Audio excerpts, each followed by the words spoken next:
aperto con questa bellissima musica di questa bellissima orchestra che non abbiamo più, fatta quasi esclusivamente da ragazzini giovani, da ragazzi, dai nostri bravi ragazzi che li vedete.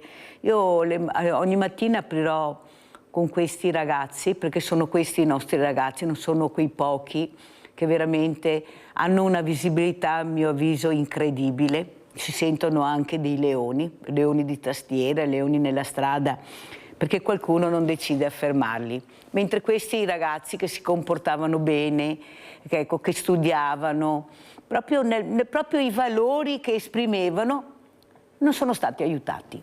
Sapete che è una spina nel fianco che ho, dolente, dolentissima, tutti passano il cerino. Purtroppo però questa orchestra non c'è più. Ne parleremo questa mattina con degli ospiti graditissimi. Abbiamo collegata Chiara Peron, presidente FIDAS Veneto, Federazione Italiana Associazioni Donatori di Sangue. La ringrazio veramente, Presidente, di essere qui. Penso che anche a lei abbia fatto piacere sentire questa musica, vedere questi ragazzi, perché sono questi i nostri ragazzi. E permettetemi di salutare anche la nostra Sabrina, Presidente Peron, perché è su un letto di un ospedale, è giovane, ha avuto un ictus e noi speriamo che ce la faccia, è una guerriera, però purtroppo è successo questo. Hanno messo la televisione in camera perché lei a detta delle sorelle e dei fratelli vuole vederci, così dicono loro, e ieri gli abbiamo dedicato una canzone e questa mattina la salutiamo, e perciò coraggio Sabrina, che vedrai che un po' alla volta ce la farai, un piccolo passetto alla volta, respira come la canzone che ti abbiamo dedicato. Allora, Presidente Peron, cosa ci racconta? Com'è la situazione? Anche voi avete giovani, sentite la mancanza di numeri di giovani, ecco, si dona, non si dona, perché qualcuno dice una cosa, qualcuno ne dice un'altra, a 18 anni rinnovano la carta d'identità ma donano poco. Prego, Presidente. Buongiorno Mirella, intanto grazie per l'invito e un augurio anche da parte mia a Sabrina, in bocca al lupo, siamo tutti con te e con tutte le persone che in questo momento hanno bisogno anche di un momento di conforto per spronare, insomma, a stare meglio.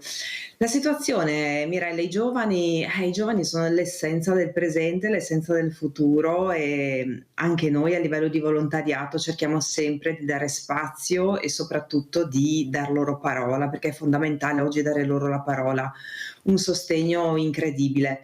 Lato donazioni, oggi ci permettiamo di raggiungere, diciamo, se guardiamo a livello macro italiano, raggiungere un'autosufficienza per quel che riguarda la raccolta di sangue, ma non ancora per la raccolta di plasma. Si sa che il plasma oggi è importante e fondamentale, addirittura ancora più del sangue, perché dove oggi la medicina, la chirurgia ha fatto dei passi da gigante e quindi ha cercato e sta cercando di attivarsi anche negli interventi meno invasivi e quindi con uno spreco, un uso, un consumo di sangue inferiore, oggi è fondamentale andare a donare il plasma e quindi le associazioni di volontariato oggi stanno cercando di far spostare un pochino anche la mentalità del donatore, soprattutto del giovane donatore che può essere ancora plasmato, diciamo, per donare il plasma. Perché questo? Perché il plasma oggi ci permette di avere e di raggiungere poi un'autosufficienza a livello globale, a livello proprio italiano, ed è importante e fondamentale perché deve essere lavorato per produrre i farmaci plasma derivati, i salvavite, i cosiddetti salvavita.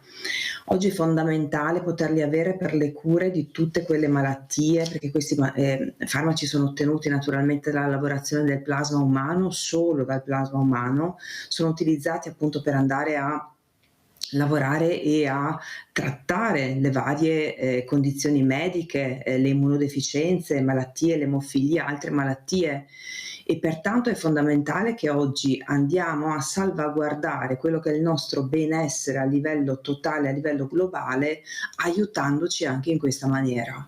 E un appello lo facciamo appunto ai giovani perché sono coloro che magari si avvicinano adesso al mondo della donazione, come diceva lei Mirella, a 18 anni cosa posso fare? prendo la patente, la prima cosa che mi viene in mente, posso andare a votare, ma posso andare anche a donare il sangue e il plasma.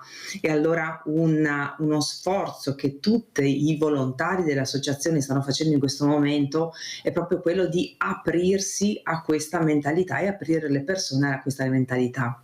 Allora andiamo a vedere anche questo servizio, andiamo a Venezia, allarme raccolta Avis, e poi lo commentiamo con la Presidente Chiara Peron.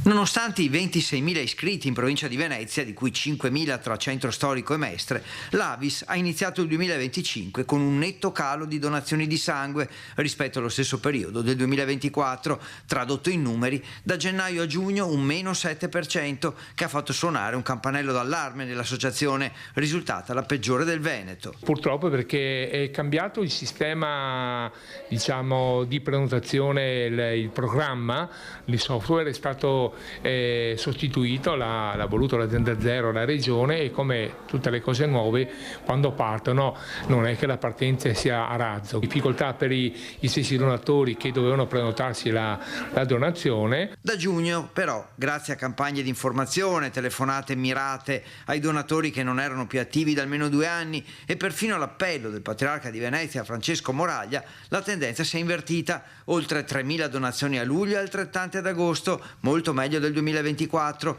e così il calo complessivo dei 2 mesi estivi è sceso dal meno 7 al meno 1,7%.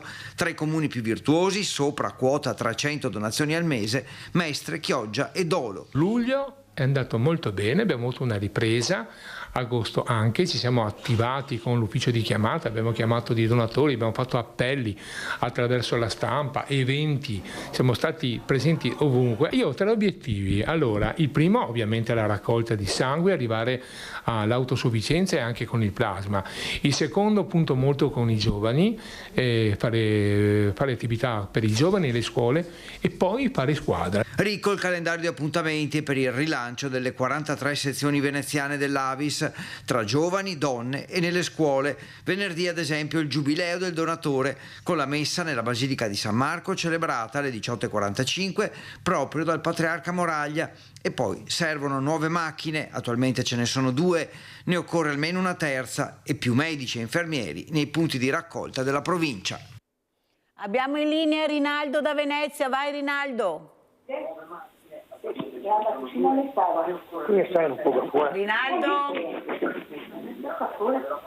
Niente, non sento Rinaldo, si vede che bisogna beversi il caffè. Allora, Presidente, quello che volevo capire, c'è qualcosa che non torna nei numeri, nel senso, molte associazioni vanno nelle scuole da anni, da tanti anni, cercano di intrigare i ragazzi, di spiegare l'importanza delle donazioni, della partecipazione, del volontariato, ma dopo i numeri non tornano. Molto attenti in classe, anche intrigati, fanno anche belle domande, ma alla fine poi i conti non tornano perché non si presentano a fare volontariato o poco a donare. Secondo lei è una questione culturale? È una questione anche un po' di paura? È una questione di poca conoscenza della veramente l'importanza del dono? Come commenta lei questi numeri, Presidente? Microfono. Con il servizio che avete fatto vedere, perché comunque con l'associazione Avis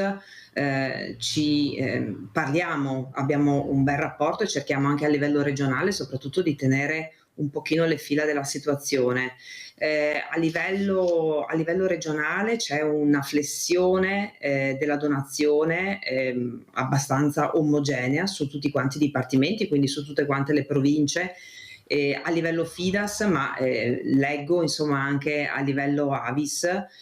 Questo non ci deve spaventare, perché comunque sì, è vero, ci sono state delle novità anche a livello donazionale per l'entrata in vigore di questo nuovo portale del donatore, che è un po' scombussolato. Come sempre le novità portano un po' di deficit all'inizio, ma poi un pochino alla volta hanno la necessità di avere il tempo per ingranare.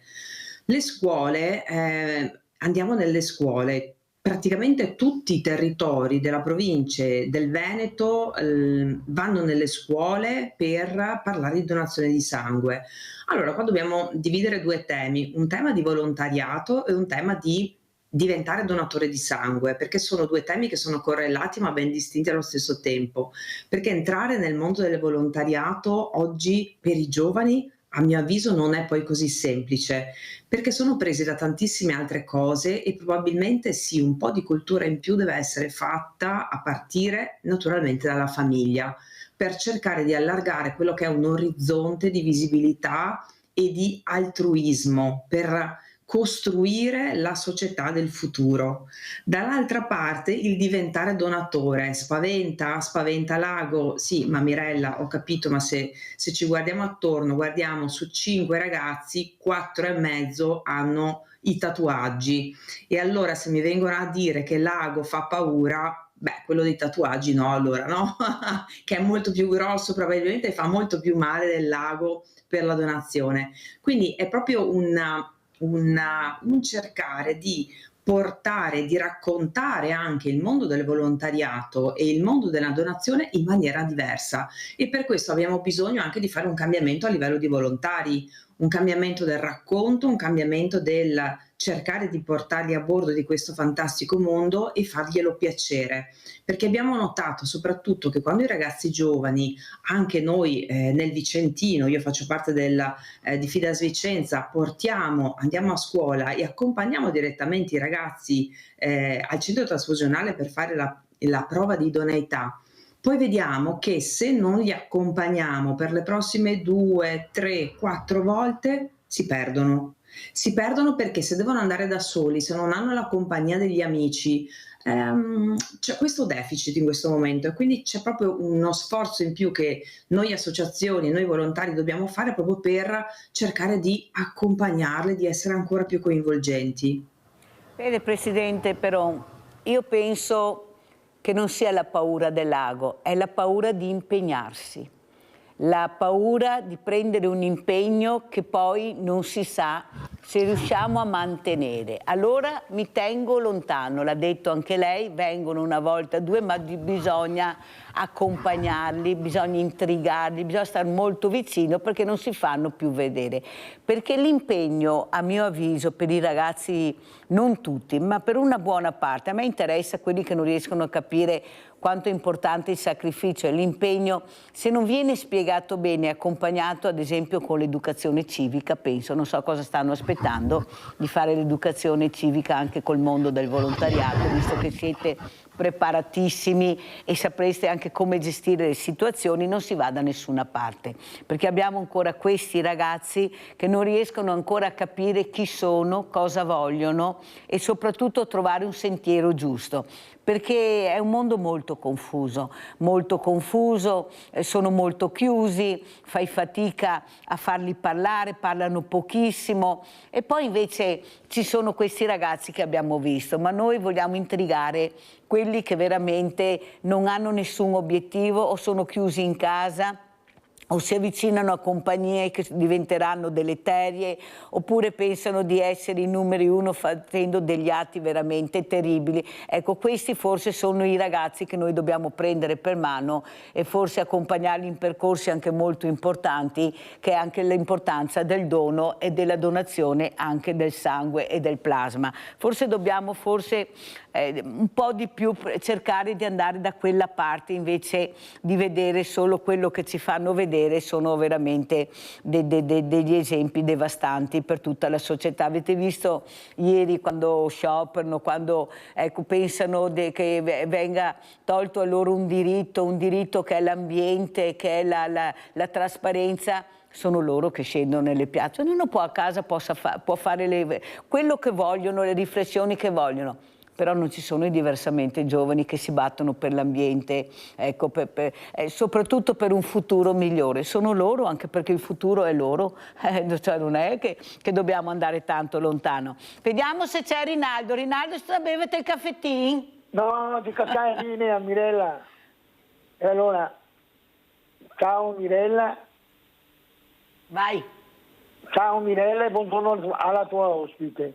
Cari giovani, donare il sangue è un atto d'amore anche per la vita degli altri, perché non vi costa niente, innanzitutto vi cura anche voi altri, donando il sangue, sarà sempre cosa che avete, perché vi dà un accertamento che potete donarlo, e anche a favore vostro, e dopo sapere che ti aiuta a vivere qualche un altro che ha tanto bisogno di sangue, non dovremmo, ti dovresti correre, perché è un bel atto, ti va a casa, ti dormi tranquillo perché ti ha fatto una buona azione. E in questi anni brutti che abbiamo bisogna farlo, capito? E dopo, questa signora qua che vuole insegnare, brava, va per le scuole, ma come che ha detto, se i genitori a casa che la dice, guarda, che c'è un atto che ti fa giusto, perché c'è tanta gente che ha bisogno, e col tuo sangue ti può salvare le pene. Non c'è una roba difficile.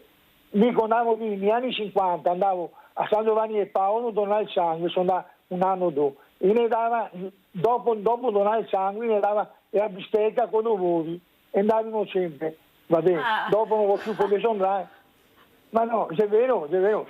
E dopo... Una bistecca con uovi? Sì, certo, Siete c'erano anni sicuro? buoni perché avevamo fame, andavamo ancora di più. Ma voglio dire che andavamo in compagnia, tanti veniva proprio per il motivo che erano in tanti. Siamo andati per fare la ridata la prima volta e dopo abbiamo capito il senso che ti devo dare, ti ha capito Mirella?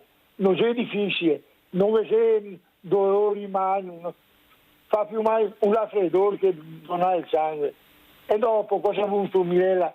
E nella vita bisogna capire le robe. Amico, tanti anni capisco adesso certe robe che prima vedevo ma ne voltavo come che ti dici, ma no perché me ne fregavo, perché non vedeva nessuno che mi spiegava queste robe. Adesso anche a quella tua trasmissione, quante robe ti insegna la gente, di tutto, perché i vecchi come me, che mi sono andati in ospedale a fare una visita, ma tocca lei a mio figlio perché non sarebbe buono, ti gliela metteva a scheda, dopo col banco mi a pagarla, è diventato tutto difficile. Non siamo ignoranti, cioè siamo di un'altra era, è logico, no? Così è, e adesso i giovani, da tutti studiare, i intelligenti, i bravi, e cosa ha avuto? Ve ne sarà qualche di storto, come che sempre sta.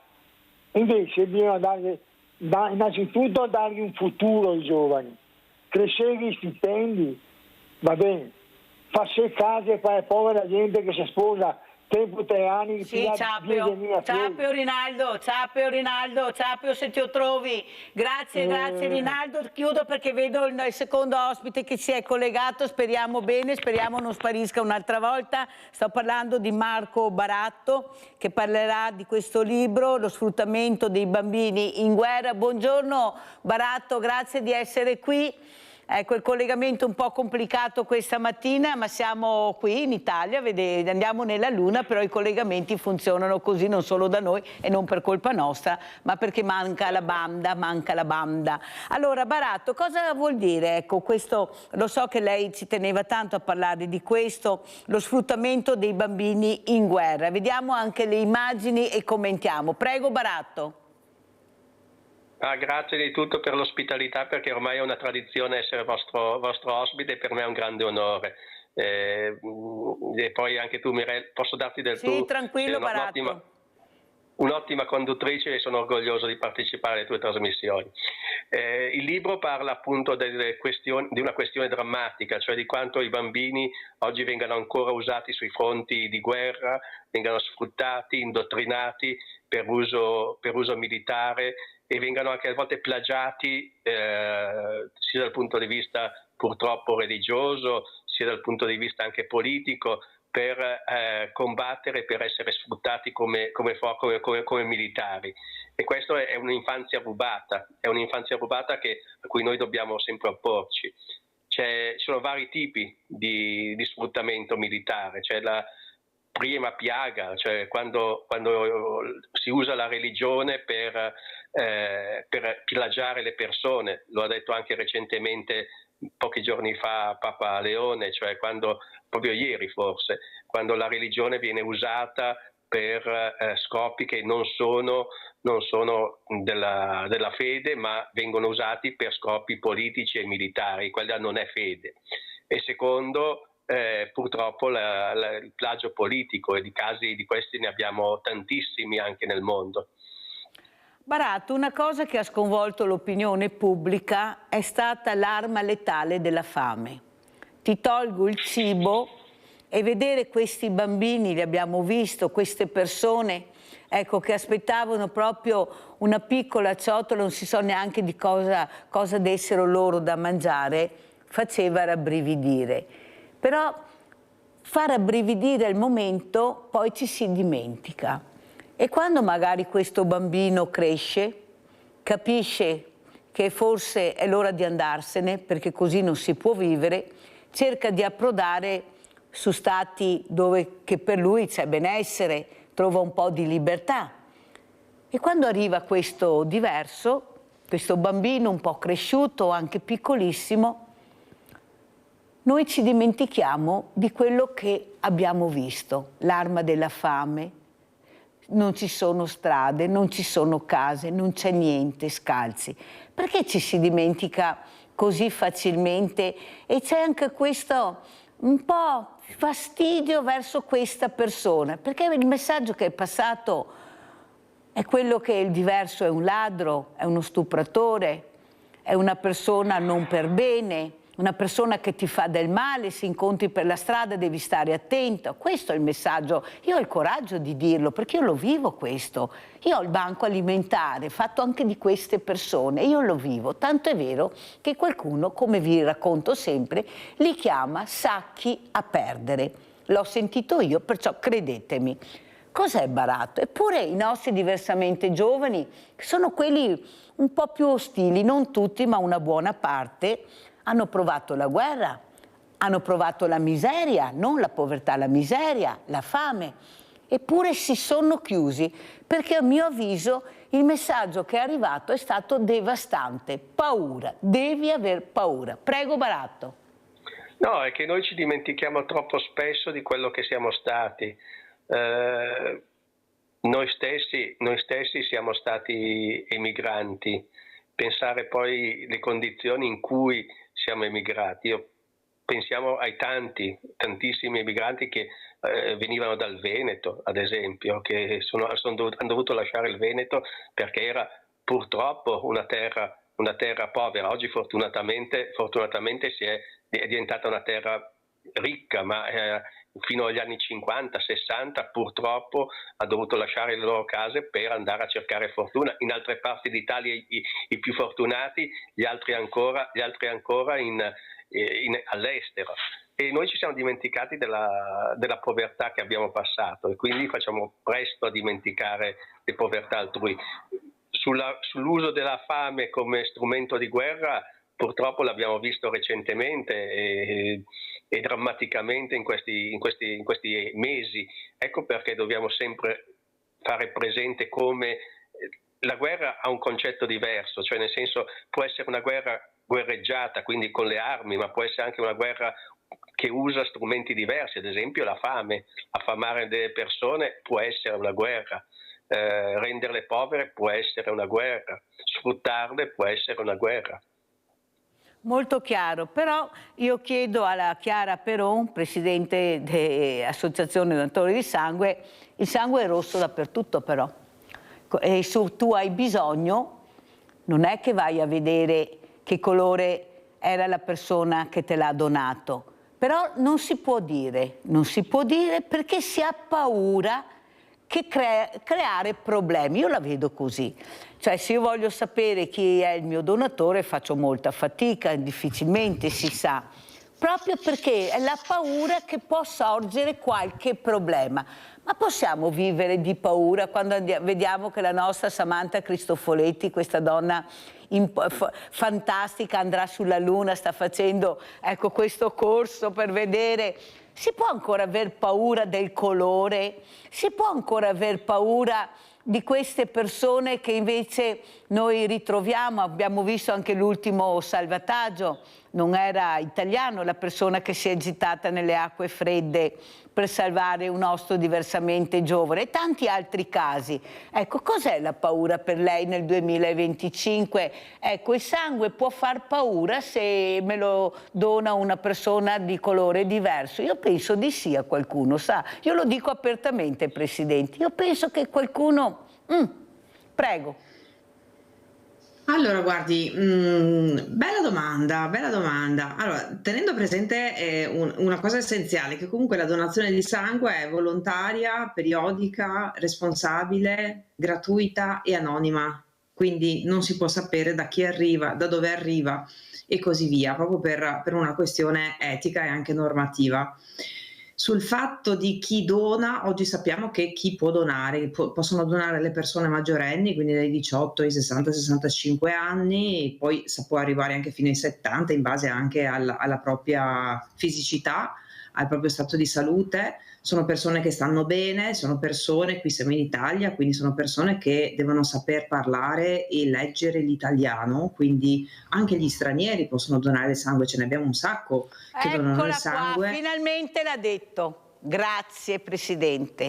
Ce ne sono un sacco che donano il sangue di mamma stranieri. mia, noi andiamo addirittura anche nelle comunità a fare propaganda al dono del sangue, proprio perché anche loro hanno voglia di avvicinarsi. Ecco, la cosa essenziale è che comunque siano in grado di capire l'italiano, di leggerlo, perché ci sono dei questionari di idoneità per la salute da compilare, di conseguenza è fondamentale per la legislazione italiana che la persona sappia quello che scrive, quello che dichiara naturalmente.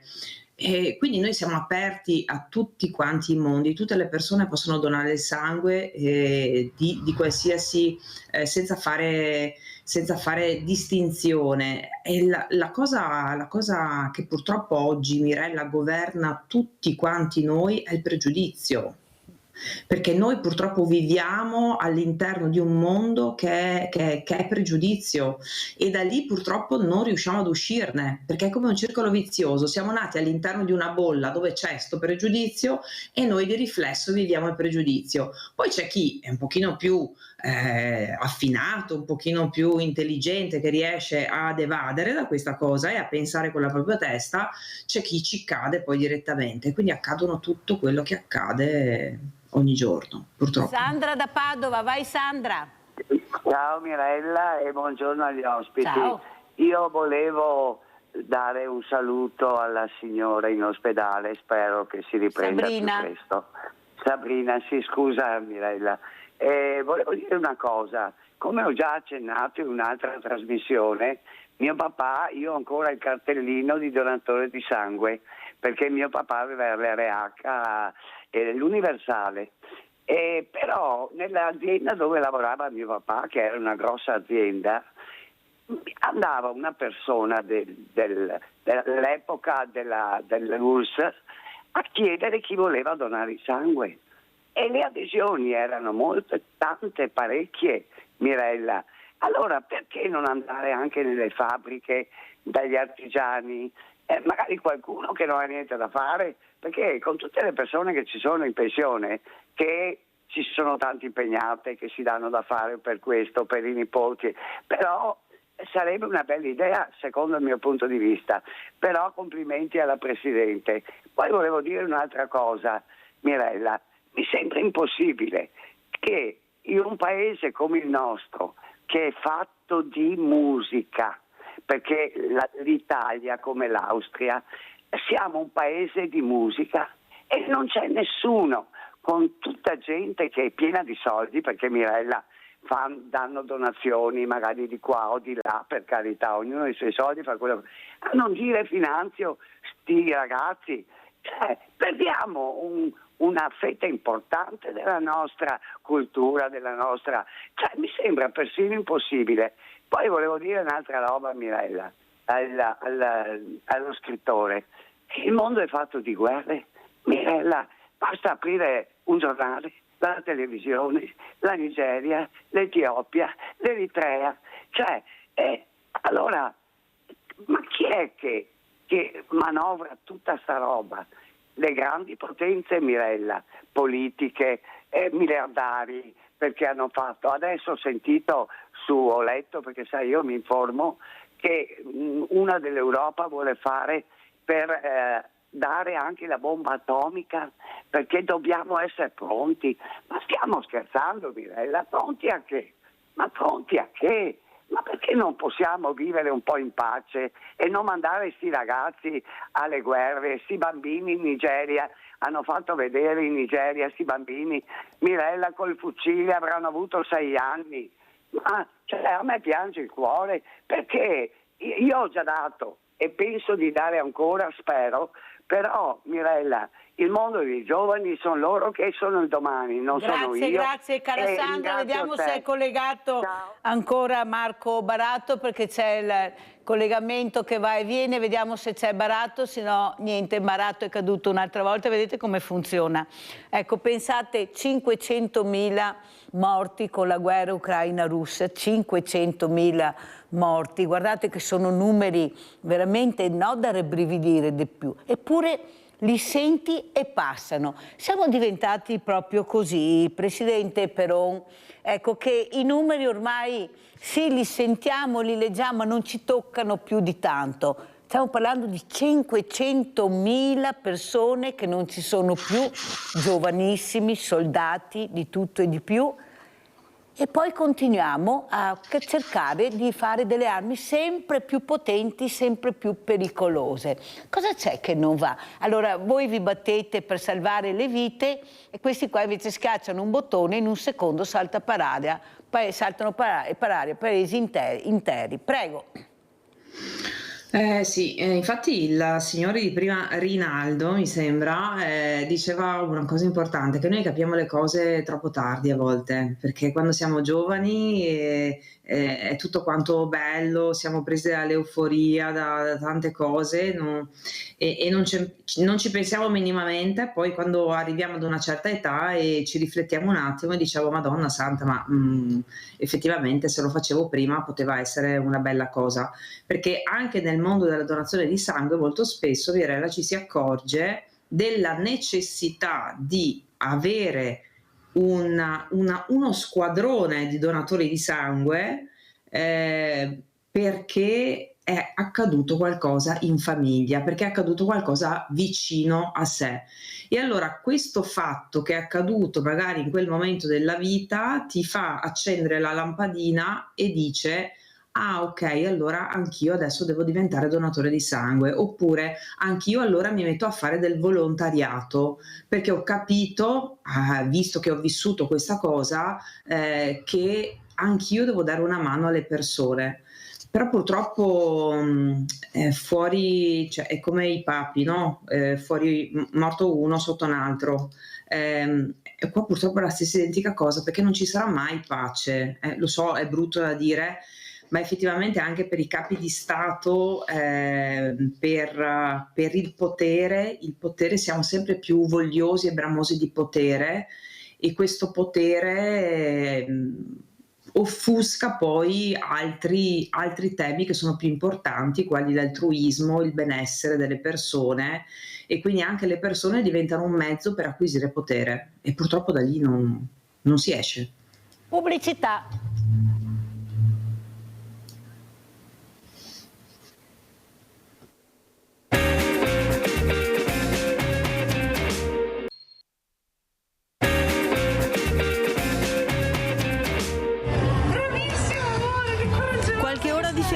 Dopo anni di guerra e distruzione, per 25 bambini palestinesi tornare a giocare in modo spensierato è stato forse come sognare ad occhi aperti, o forse solo tornare bambini, come dovrebbe essere, grazie ad una rete di associazioni che ha permesso loro di non tremare o cercare un rifugio. Uno dei diritti che garantiamo è anche il diritto al gioco, e oggi siamo in un contesto particolare, quello di un maneggio, assieme a decine di bambini e bambine provenienti da contesti di guerra o situazioni di vulnerabilità. Oggi abbiamo proposto questo concetto di ipoterapia grazie a psicologhe, mediatrici e noi di Protection for Kids. Grazie a tutti coloro che oggi hanno reso possibile questa giornata. Nel maneggio Horseland di Resana i bimbi hanno potuto giocare, cavalcare, mangiare insieme in un contesto di serenità come non accadeva da mesi, forse anni, ma quello che si portano dentro è difficile dirlo.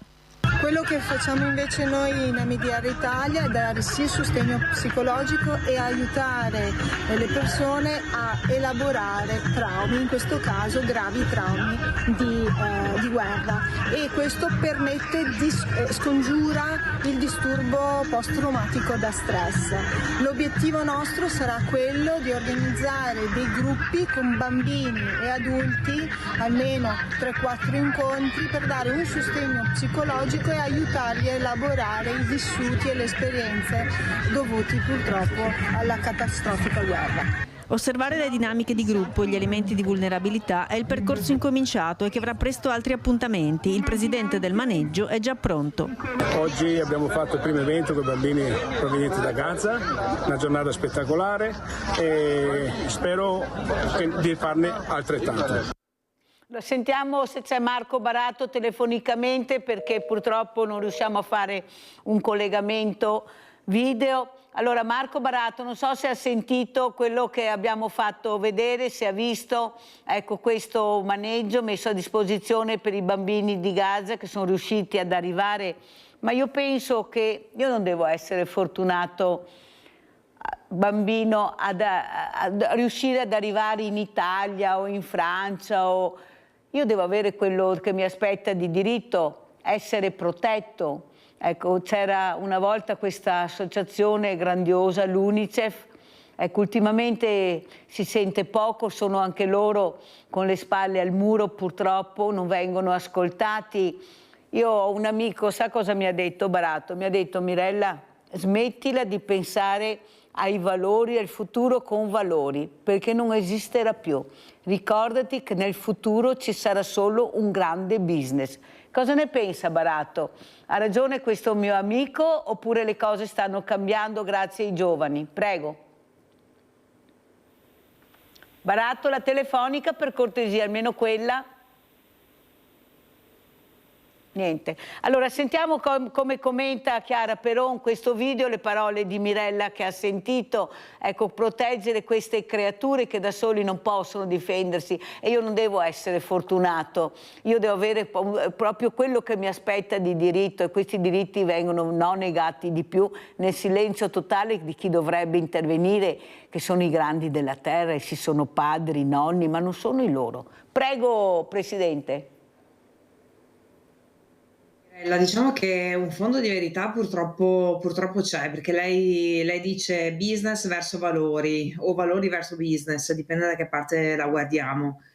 Questo è un grande dilemma, però io sono fiduciosa di mio, quindi io credo nei giovani, voglio dare fiducia, credo nei valori e cerco io, ma tutti i volontari di tutte le associazioni di qualsiasi genere, come anche questa associazione che abbiamo visto nel video, abbiamo dei valori, quindi cerchiamo di trasmetterli alle persone. Ci saranno persone a cui arrivano, altri un po' meno, però sicuramente ci sarà una continuazione, e di questo ne sono certa. Ovvio che sarà sempre un po', uso una parola impropria, un combattimento, perché anche qui dobbiamo combattere ogni giorno. Nel volontariato si combatte per avere per accogliere determinate esigenze e soddisfare delle esigenze. Per esempio, in ambito volontariato dono del sangue sappiamo che continuiamo a combattere con questa carenza di medici, di infermieri, che è sempre generalizzata. Tutti ne parlano, ma nessuno fa niente, forse, o cerca o riesce a fare niente. E quindi anche per quel che riguarda questi bambini, la protezione dei bambini sì, è un diritto, hanno diritto di poter giocare, hanno diritto di poter avere un'istruzione, hanno diritto di poter essere un pochino felici, e se noi riusciamo in qualche maniera attraverso le associazioni di volontariato a dare questo piccolo momento di felicità, credo che abbiamo raggiunto la cosa più bella che possiamo fare. Forse dovrebbero anche coinvolgerci di più, perché non penso che ci sia tutto questo coinvolgimento. Io, tutte le associazioni che vengono qua, io non sento che qualcuno coinvolga tutte queste associazioni. Sì, qualche associazione che fa parte del cerchio magico, allora magari un po' di più, quelle più magari anche secondo loro più strutturati. Io penso che siamo strutturati tutti per fare volontariato, che non c'è l'associazione. No, questo è vero, perché solitamente le associazioni collaborano tra associazioni simili, questo è vero. Quindi anche noi nel mondo del volontariato collaboriamo con il mondo del volontariato, del mondo del sangue, della donazione di organi, della donazione di midollo osseo, delle disabilità. Ecco, arriviamo all'interno del mondo della disabilità. Magari non ci pensiamo effettivamente a altri ambiti e questo potrebbe essere uno spunto molto interessante da lanciare. Ma il problema Grazie, è Mirella. che, Chiara, ci diamo il tu perché siamo volontari tutti e due. Senti Chiara, il problema è che non siamo noi, c'è qualcuno che non vuole unirci, che ci vuole divisi, perché dividi e ti impera. Ricordati le parole di Mirella, non è che non sanno, non ci vogliono, perché devono andare avanti i soliti noti, per loro importanti, ma noi facciamo lo stesso lavoro dei soliti noti, però non ci vedono, non ci sentono, stanno segandoci con la burocrazia, dobbiamo spendere per fare volontariato economicamente, noi volontari dobbiamo pagare per fare i volontari, stage assurdi che non portano a niente, è già il quarto nome che cambiamo, adesso siamo Runz, qualcuno sa neanche cosa vuol dire. Capisci Chiara che è ora di dire anche basta e voglio vedere cosa succederà, visto che anche il nuovo presidente della regione Alberto Stefani ha detto che lui sta molto a cuore il sociale. Vedremo, siamo qua in attesa, vedremo se manterrà le parole, se veramente il volontariato non sarà di serie A, B e C, ma solo volontariato, e vedremo come si muoverà. Con quale appello Chiara ci lasci? Quale appello vuoi fare? Prego.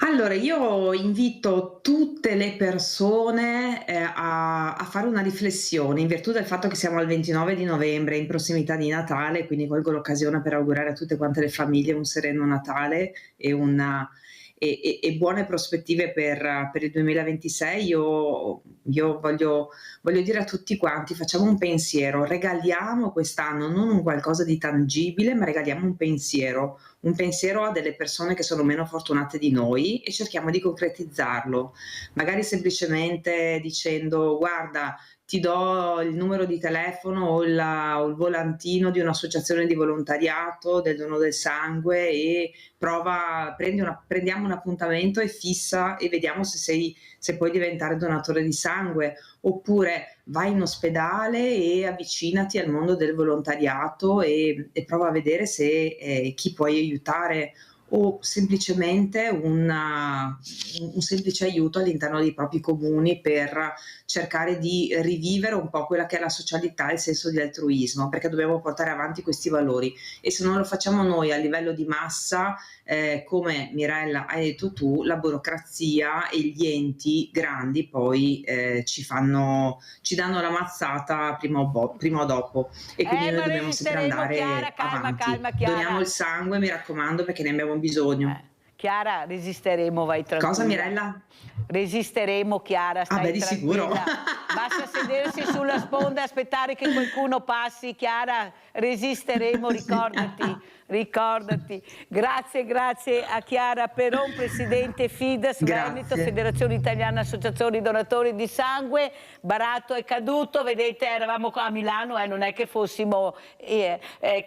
perciò ci sarà la prossima volta, pubblicità.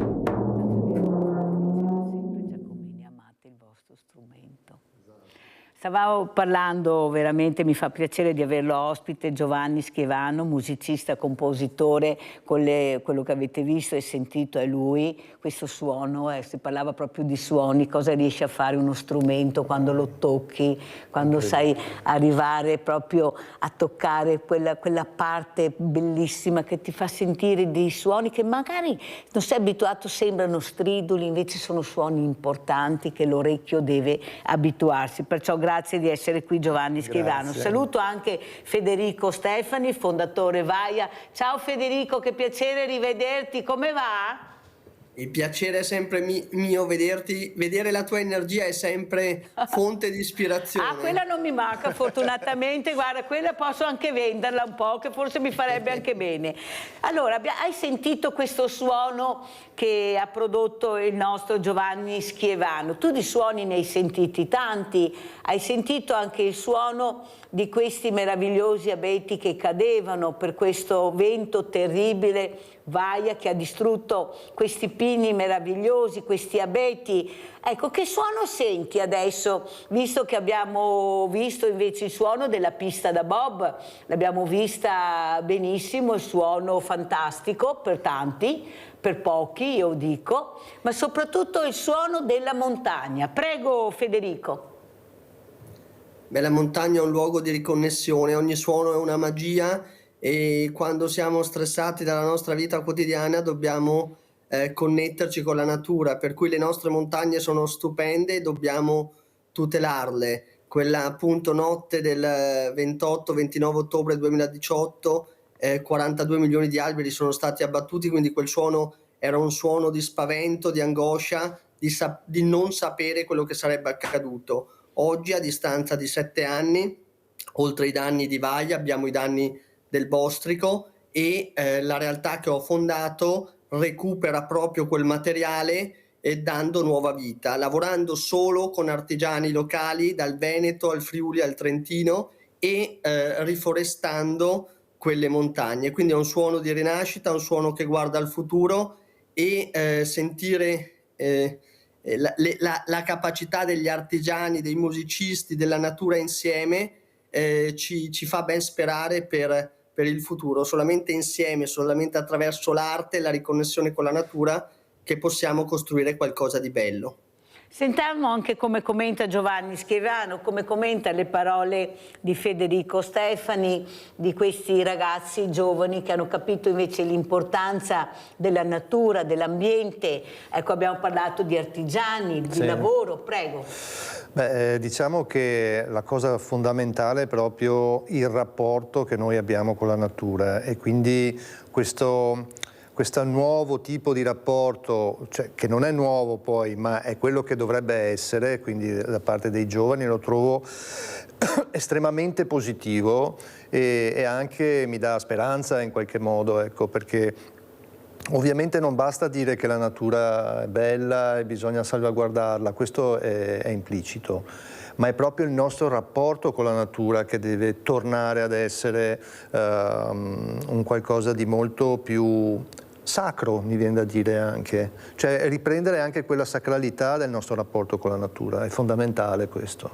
E io con la musica, nel mio piccolo insomma lo faccio, proprio perché sento questa connessione che noi abbiamo, che è una connessione profonda che va proprio indietro col tempo, fino alla nascita dell'uomo, è talmente importante ed è incredibile come noi in pochissimi anni, in 30 anni, in questo periodo un po' strano, l'abbiamo completamente messa a tacere questa cosa qua. È ora di riprenderla e queste giovani generazioni secondo me hanno questo compito. È un compito molto difficile però, perché io non devo essere, lo dico sempre, un bambino fortunato a crescere nella maniera migliore. Io devo avere quello che mi aspetta di diritto, crescere soprattutto intrigandomi con la cultura, con l'arte. La musica è nata in Italia, abbiamo i più bei teatri d'Europa, sì. Però sono sempre chiusi, oppure per una certa elite. Invece io sono dell'idea che questi ragazzi, fin da bambini, dovrebbero crescere incontrando la musica. Una volta nella scuola, come iniziavi alle elementari, c'era il piffero, c'era il flauto dolce. Flauto dolce, che dicevi, mamma che noia, eppure è uno strumento magico. Sì. E lo sentiamo anche nelle ricorrenze, specialmente anche durante le feste natalizie, a Pasqua, e questo ce lo ricorda. Avevano un po' più attenzione una volta questi insegnanti, che avevano 30-40 bambini, un solo insegnante. È vero. Eppure si cresceva bene, non siamo cresciuti stupidi, non penso proprio. Anzi, molti di noi sono riusciti a trovare la propria creatività, certo, da soli magari, perché c'erano tanti giochi, c'erano tanti amici, c'erano le squadre. Adesso c'è la solitudine totale e nelle scuole si fa pochissima musica. È vero o non è vero, Schivano? È verissimo, questo lo posso proprio dire perché lo tocco con mano, nel senso che io faccio parte di progetti vari che hanno a che vedere anche con le scuole, quindi progetti cinema per esempio, dove si inizia a far creare magari una colonna sonora dei ragazzi di terza media per esempio, che è una cosa meravigliosa, e loro rimangono, la cosa che più mi devo dire quasi commuove, rimangono quasi attoniti dal fatto che tu gli dici che possono creare loro della musica, perché gli viene sempre detto che la musica è una roba che va suonata, prima si impara bene, e la musica è sempre degli altri, ma noi abbiamo dentro la musica, ce l'abbiamo noi, e tutti possono farla, e quindi questa è la prima cosa che ho notato.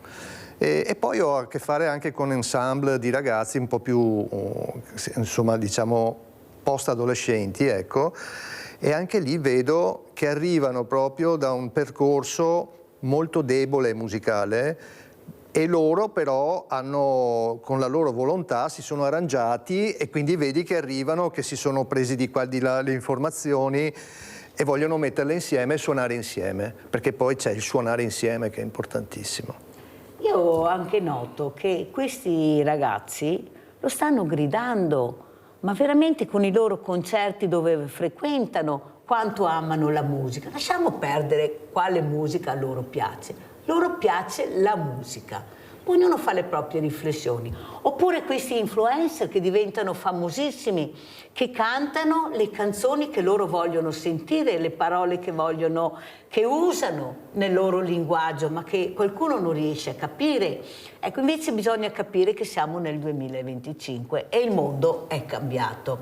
Il giovane è volato nel vero senso della parola, c'è qualcuno invece che si è fermato. Sei d'accordo, Federico, Stefani, che i giovani veramente sono volati in maniera forse, non so se corretta o sbagliata, tanto è vero come adopero l'intelligenza artificiale anche a scuola, fanno i compiti. Io ho avuto una professoressa, ha detto non ho più compiti a casa perché venivano tutti con i compiti preparati con l'intelligenza artificiale. Questi strumenti che iniziano a maneggiare da quando hanno 4 anni, questa creatività, ecco, che loro la trasmettono con questi oggetti, perché è questo che gli abbiamo dato, non gli abbiamo dato il flauto, gli abbiamo dato il telefonino. Sì. Cosa dici? Ecco, voi invece la creatività dove l'avete trovata? Vediamo anche le immagini che ha mandato Federico Stefani. Prego, Federico.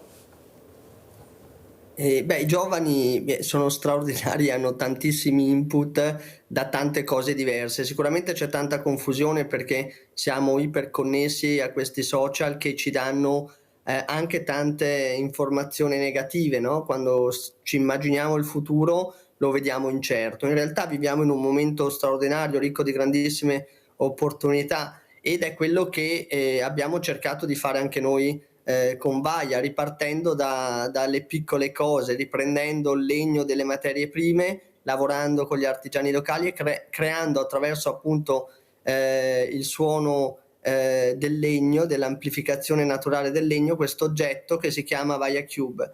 Abbiamo recuperato più di 1000 metri cubi di legname, abbiamo dato lavoro a 15 artigiani locali e ogni oggetto che abbiamo venduto abbiamo piantato un albero sulle Dolomiti. Ad oggi siamo arrivati a 200.000 alberi. Quindi la creatività, io ormai sono un trentenne, quindi sì, sono giovane, ma ci sono molti ancora tanto più giovani di me che hanno una capacità di creare attraverso la tecnologia, di connettersi con il mondo. Io penso che i giovani ogni tanto sono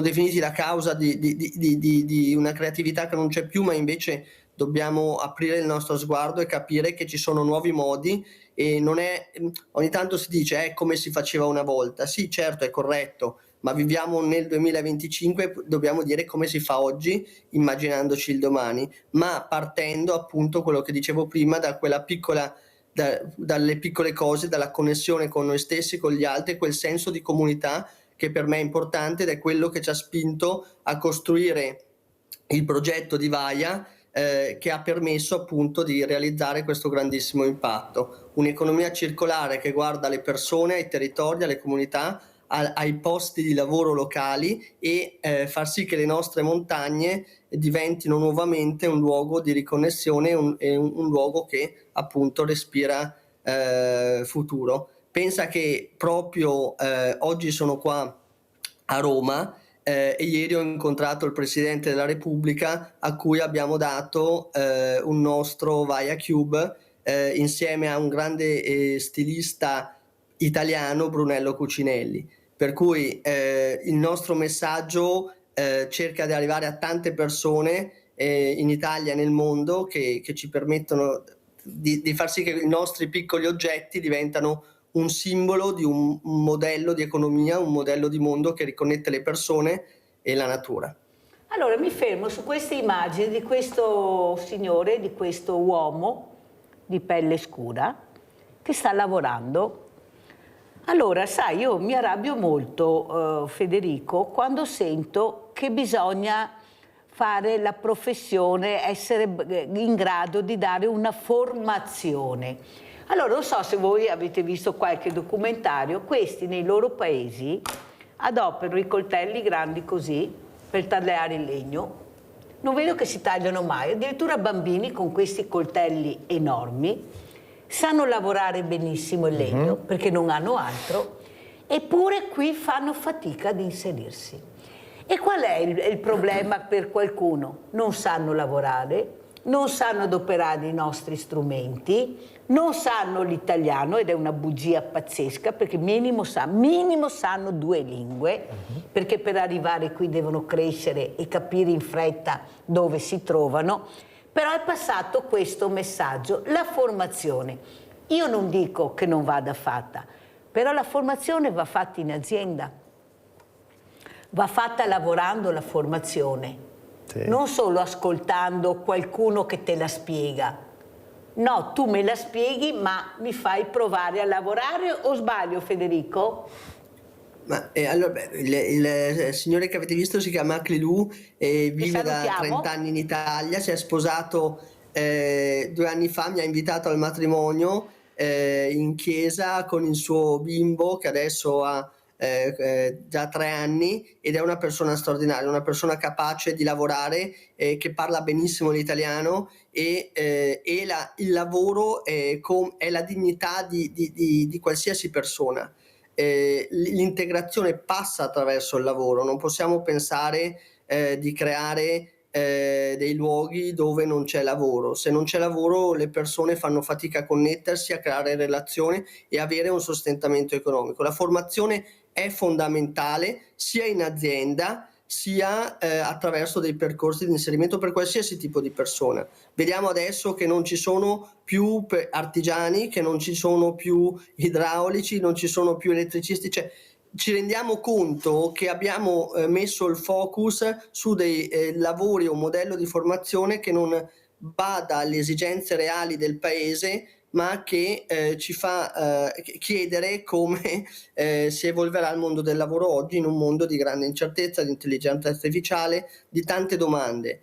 Però cos'è l'unica cosa che dobbiamo fare? Essere veloci, capire come la politica, la società, le aziende, dobbiamo capire in fretta come si evolverà il mondo tra 20-30 anni e di conseguenza capire delle politiche anche migratorie corrette, delle politiche di inserimento al lavoro corretto, di formazione delle scuole professionali che rispondano alle esigenze, facendo capire che non c'è un lavoro di serie A e un lavoro di serie B, ma c'è un lavoro che piace e che tutti i lavori sono dignitosi. Basta semplicemente seguire quello che ci appassiona e non descrivere determinati lavori come qualcosa di cui non siamo orgogliosi, anzi.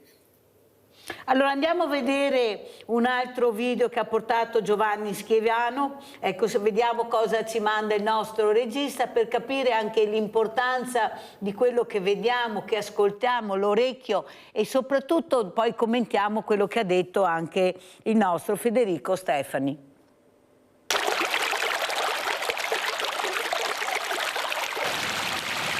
Le anguane, creature bellissime e dalla voce seducente, erano per metà donne e per metà animali e vivevano nei boschi nascoste dalla vista degli uomini.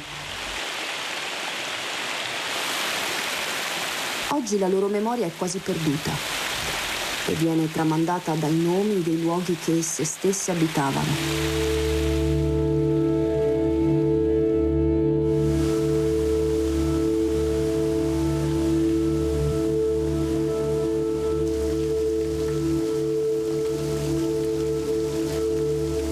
Leggende raccontano che avessero poteri magici, che potessero controllare le tempeste o che si presentassero in forma di animali misteriosi.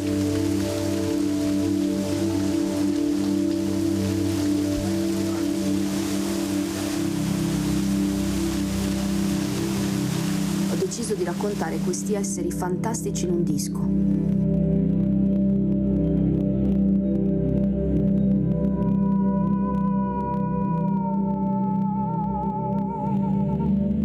Viaggio musicale alla ricerca dei luoghi che ancora serbano il loro ricordo.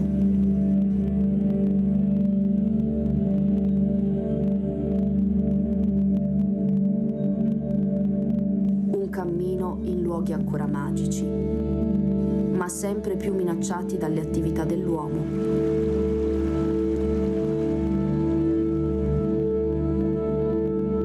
Corpi d'acqua in pericolo, ma ancora difesi dalla gente che li ama.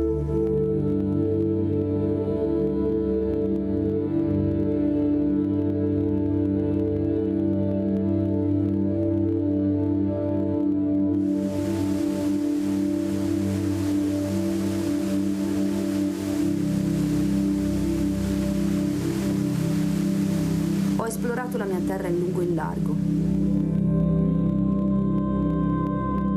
Delle anguane non ho trovato nemmeno il ricordo.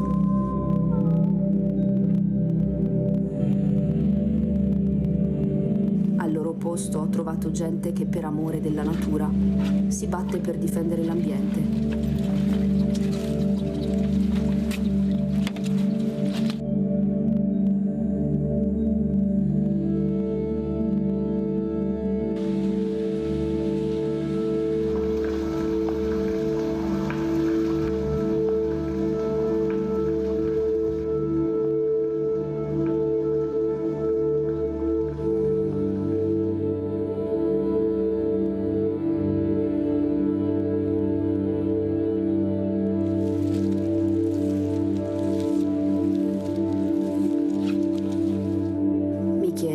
Se mai un giorno riusciremo a rispettare la natura. E forse quel giorno, allora, torneranno anche le anguane.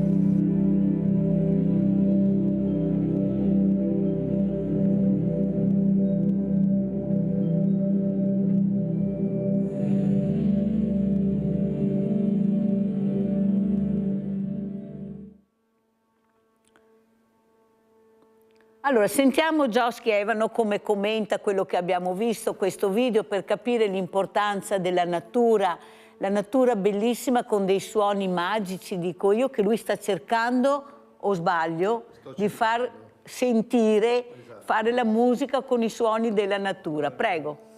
Beh, allora, quello che avete visto è un primo trailer di un docufilm lungo che è in fase di ultimazione, che si chiama appunto Le vie delle anguane. Le anguane sono questi personaggi mitologici, sono delle sirene d'acqua che sono tipiche come mito, insomma, in molte parti d'Europa e soprattutto in maniera molto forte qui nel Veneto. Quindi sono delle sirene di fiume e ogni fiume ha la sua, e sono viste come metà animali e metà persone umane e hanno proprio delle caratteristiche di collegamento proprio con la natura. È come se fossero un trait d'union tra la natura e la nostra percezione della natura, quindi è l'uomo. Ed è quello che parlavamo all'inizio, no? Di questo rapporto che va ripreso primitivo, che si sta perdendo. Queste anguane sono malate in questo momento, stanno gridando aiuto in qualche modo.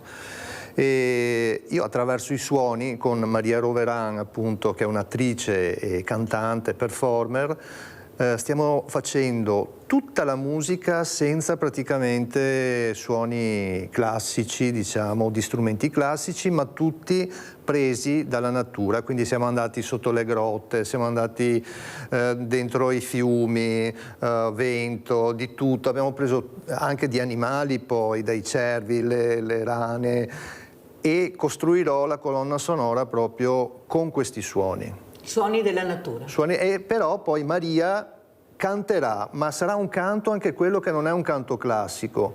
Vogliamo fare che sia proprio la voce dell'anguana, non la voce di Maria, per dire, no? Che è diverso. Che è diverso, è proprio una voce che è quella parte della natura che vuole esprimere. Allora, sentiamo come commenta Federico Stefani, guardiamo anche le immagini, mandiamo anche le immagini che ha mandato Stefani, le parole di Schevano, soprattutto l'importanza di ascoltare la natura. Voi l'avete ascoltata, il profumo della natura, questo legno che ha un profumo meraviglioso, e a chi non piace il profumo del legno. Vi ricordate una volta quando si andava in montagna, la prima cosa che sentivi era il profumo della segheria del legno, era un profumo inebriante.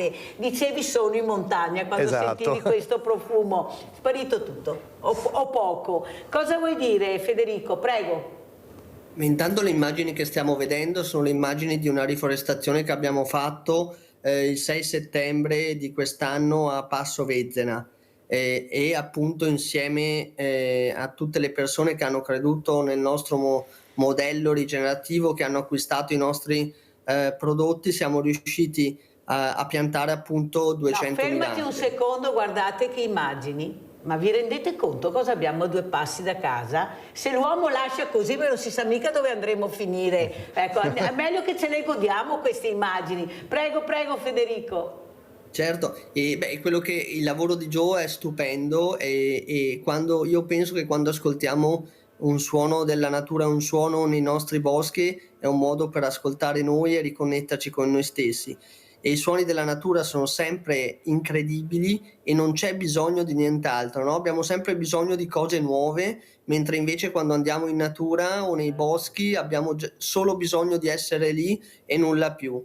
Ed è un po' quello che ci ha ispirato di portare la natura in casa delle persone con questo legno di abete, di larice, un legno che profuma dei nostri boschi, e farlo diventare un oggetto vivo che appunto ogni prodotto è un albero riforestato sulle nostre Dolomiti. Per cui amplifichiamo la musica attraverso i nostri oggetti, amplifichiamo, spero, anche i suoni di Joe quando sarà disponibile il suo lavoro che immagino sarà stupendo. Grazie. Prego Joe. Grazie, senz'altro questo. Tra l'altro io vorrei dire a Federico che ho il Cube, ce l'ho già da 2 anni e ce l'ho lì in studio proprio ed è fantastico. Io non ce l'ho, bisogna che lo prenda. Ed è fantastico. È vero, Mirella, te lo devo regalare, cavolo, guarda, che persona maleducata che sono. No, tranquillo, prego Joe.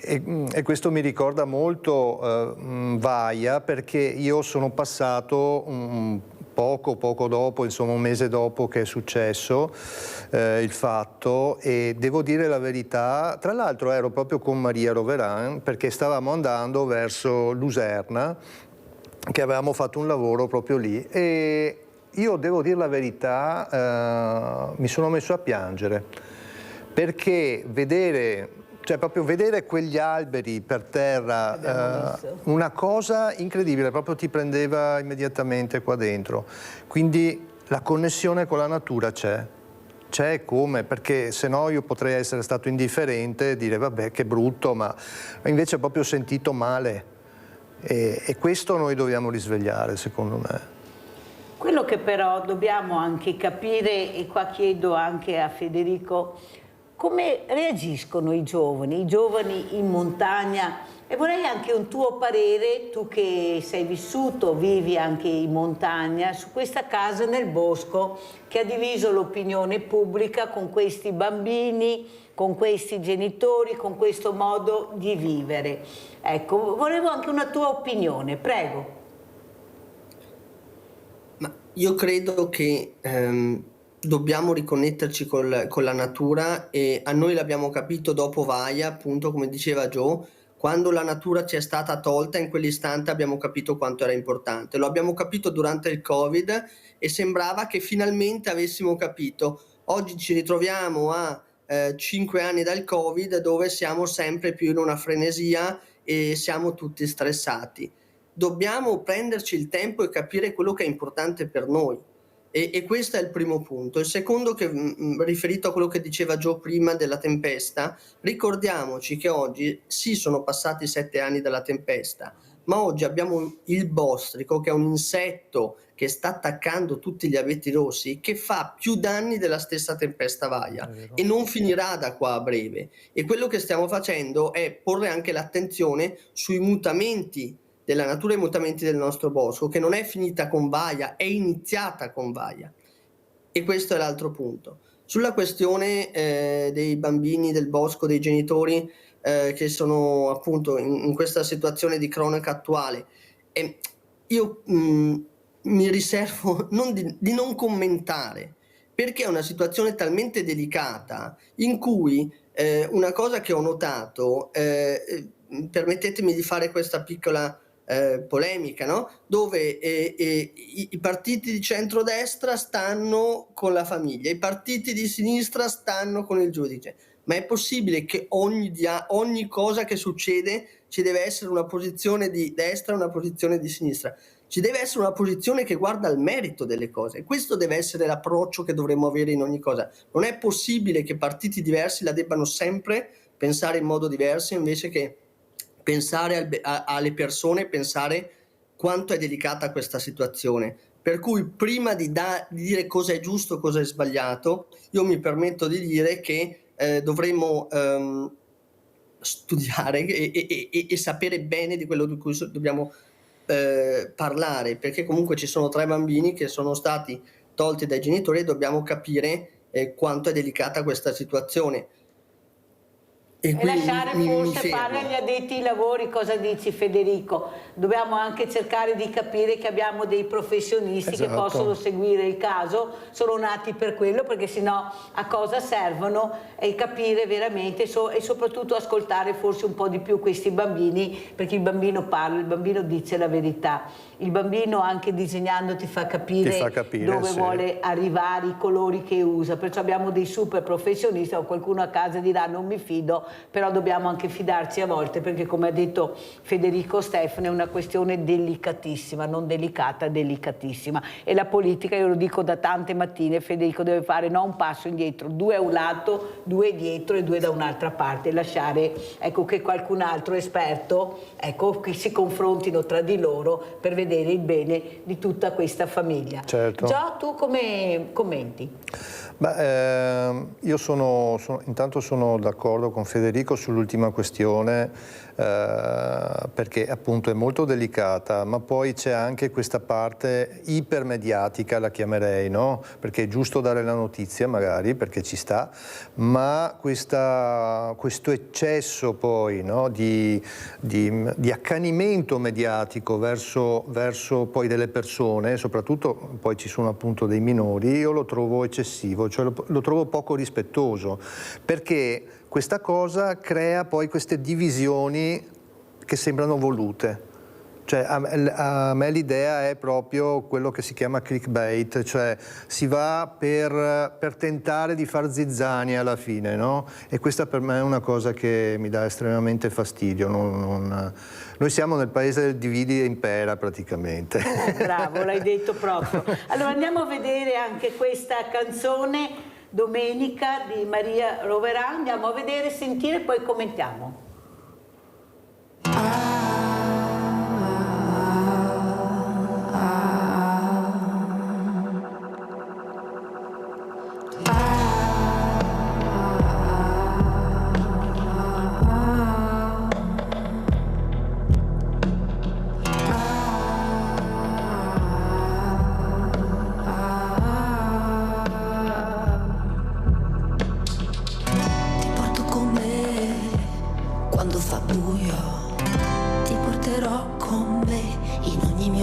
I ricordi li infilo come le perle, in ogni domenica, sì, sulla mia pelle.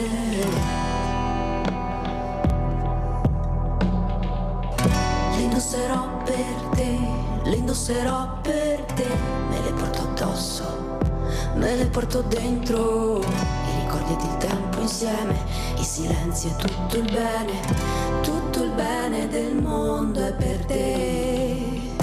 E sarà festa ogni domenica, e sarà eterna ogni domenica, e sarai sempre la mia domenica, ma ogni giorno io, ogni giorno sarò tua.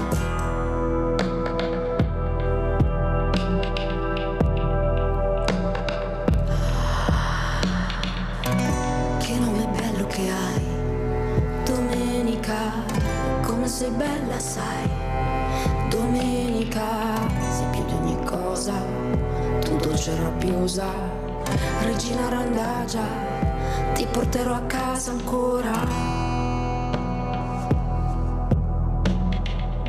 Non aver paura, domenica, tutto si trasforma di domenica.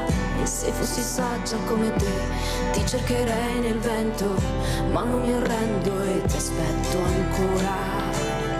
E sarà festa ogni domenica, e sarai sempre la mia domenica, e sarà eterna ogni domenica, ma ogni giorno io, ogni giorno sarò tua. E sarà festa ogni domenica, e sarà eterna tu ogni domenica, e sarai sempre più la mia domenica, ma ogni giorno io, ogni giorno sarò tua.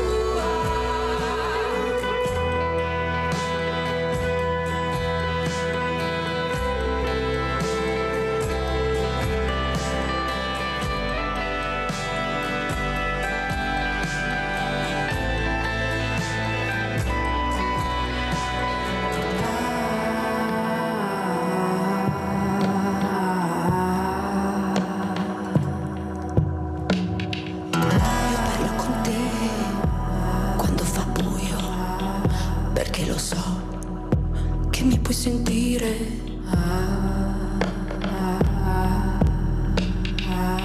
tu mi puoi sentire, tu mi puoi sentire, tu mi puoi sentire.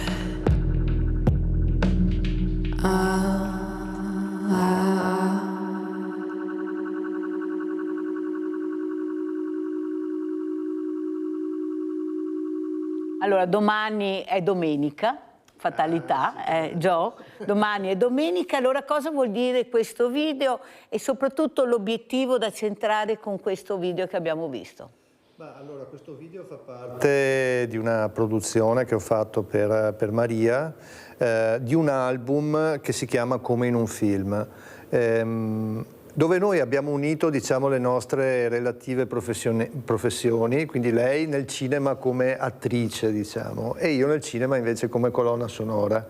E abbiamo pensato a vari momenti come potrebbero essere in forma canzone delle scene di film, ecco. E questa era una, quindi poi il testo ha molti livelli di lettura, però parla anche della domenica, appunto, che è una giornata molto particolare, la domenica. Ancora no? adesso, però ancora esiste la domenica, vero? Quel momento di sospensione, no? Esatto. Per chi non lavora ovviamente, perché poi vai in supermercato a fare un po' di spesa e c'è gente che invece si sta facendo il mazzo e sta lavorando. Però insomma diciamo che la domenica è ancora vissuta nella maggior parte dei casi in questo modo qui. Allora andiamo a vedere anche questo servizio a Venezia, questi idranti su manifestanti. Andiamo a vedere e sentire, poi lo commentiamo con i miei ospiti.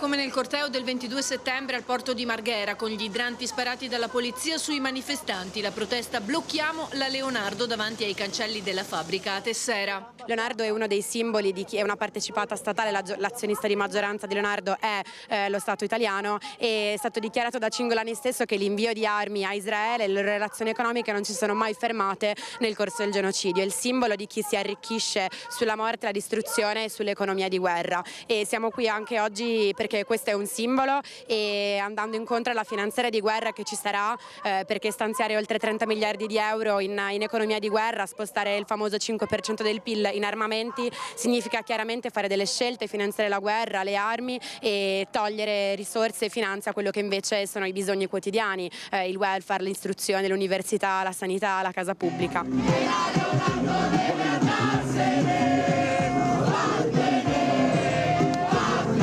La protesta, che ha visto la partecipazione di circa 1500 persone provenienti da tutto il Veneto, è iniziata alle 10:30 con il corteo partito dal parcheggio di Canoghera. L'obiettivo era quello di invadere simbolicamente la fabbrica, ma un ampio dispiegamento di forze dell'ordine in tenuta antisommossa ha impedito che potessero avvicinarsi oltre. Dovremmo essere tutti in questo momento, oggi in tutta Italia e nel mondo, in piazza a gridare basta a questo schifo, perché quando è successo nel passato abbiamo tutti detto mai più, e invece sta succedendo per interessi economici in cui l'Italia direttamente, personalmente è coinvolta. Quello che sta accadendo, si era sempre detto che non sarebbe mai più dovuto succedere, che le guerre non sarebbero mai più dovute accadere in questa terra, e invece ci sta ripetendo di nuovo, e molte persone stanno zitte perché fondamentalmente non capiscono veramente, lo sentono come distante da loro. Un atto di aggressione del genere ultimamente l'abbiamo solo visto nei libri di storia, e visto che nessuno si è alzato allora, noi vogliamo alzarci oggi. Questo è il nostro grido di allarme, di battaglia. Per alcune ore la zona è stata interdetta al traffico, provocando una lunga coda di auto dirette verso il Casinò o verso Mestre. Intorno alle 14, dopo che la polizia ha allontanato i manifestanti con gli idranti, la strada è stata liberata. Una ragazza, raccontano gli scioperanti, sarebbe stata ferita.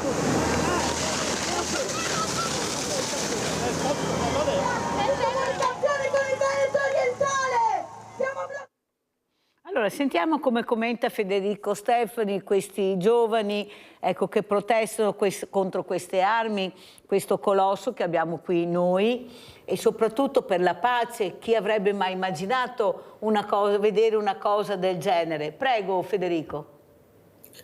Io penso che sia sacrosanto esprimere la propria opinione e vedere persone che scendono in piazza, scendono per le strade a esprimere la propria opinione sia importante. Dobbiamo preoccuparci di quando le persone non avranno più la forza e la voglia di protestare o di esprimere i propri ideali. Per me vedere quelle persone in piazza è un simbolo di democrazia, e li ringrazio per quello che hanno espresso. D'altra parte mi rendo conto che anche qua vediamo un'Europa che siamo a 70 anni dalla seconda guerra mondiale, che ricade in dinamiche da cui effettivamente, come l'intervistato dice, volevamo scappare.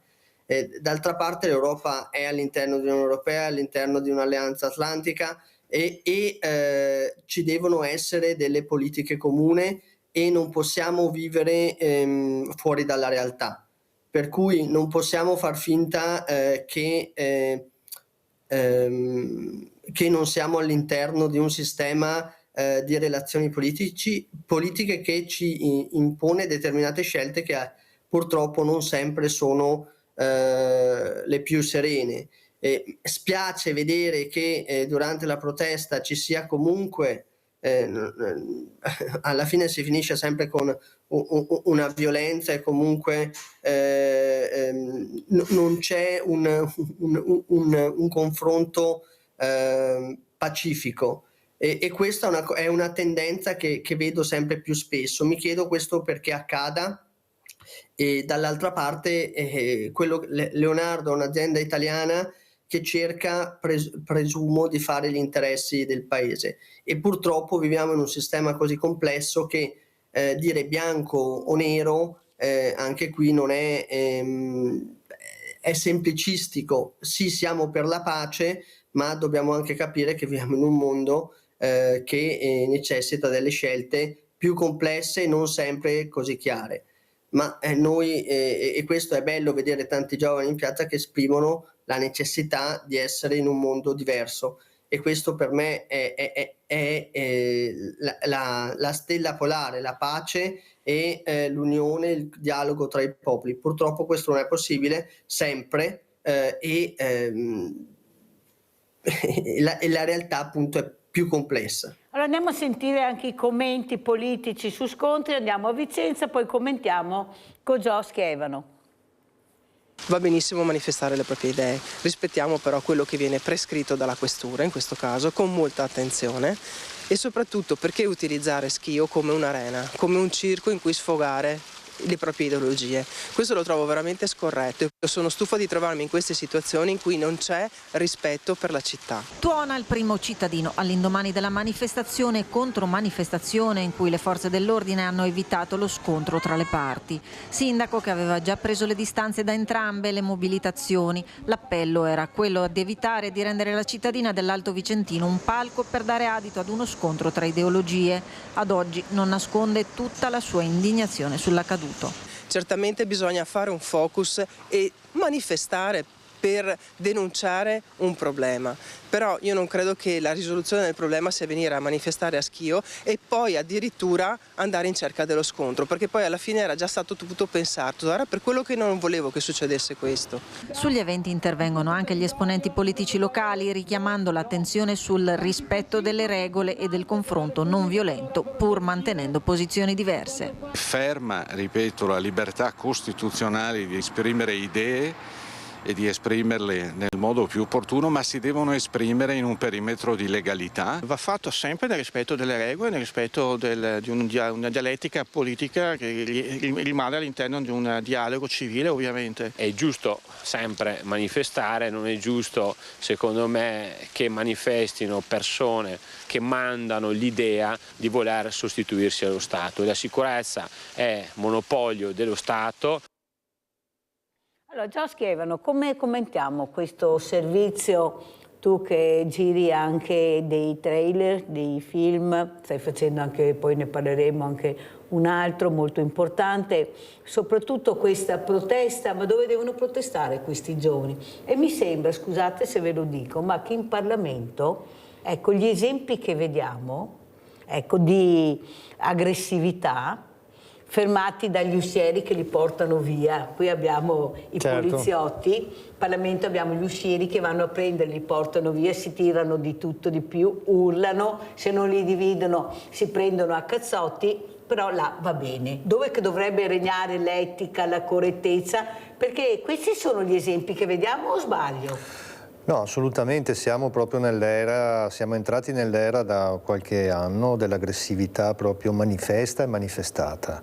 Questa cosa arriva dall'altro, proprio da una cultura che ha sdoganato completamente anche un certo tipo di linguaggio e anche proprio una mancanza di rispetto, secondo me.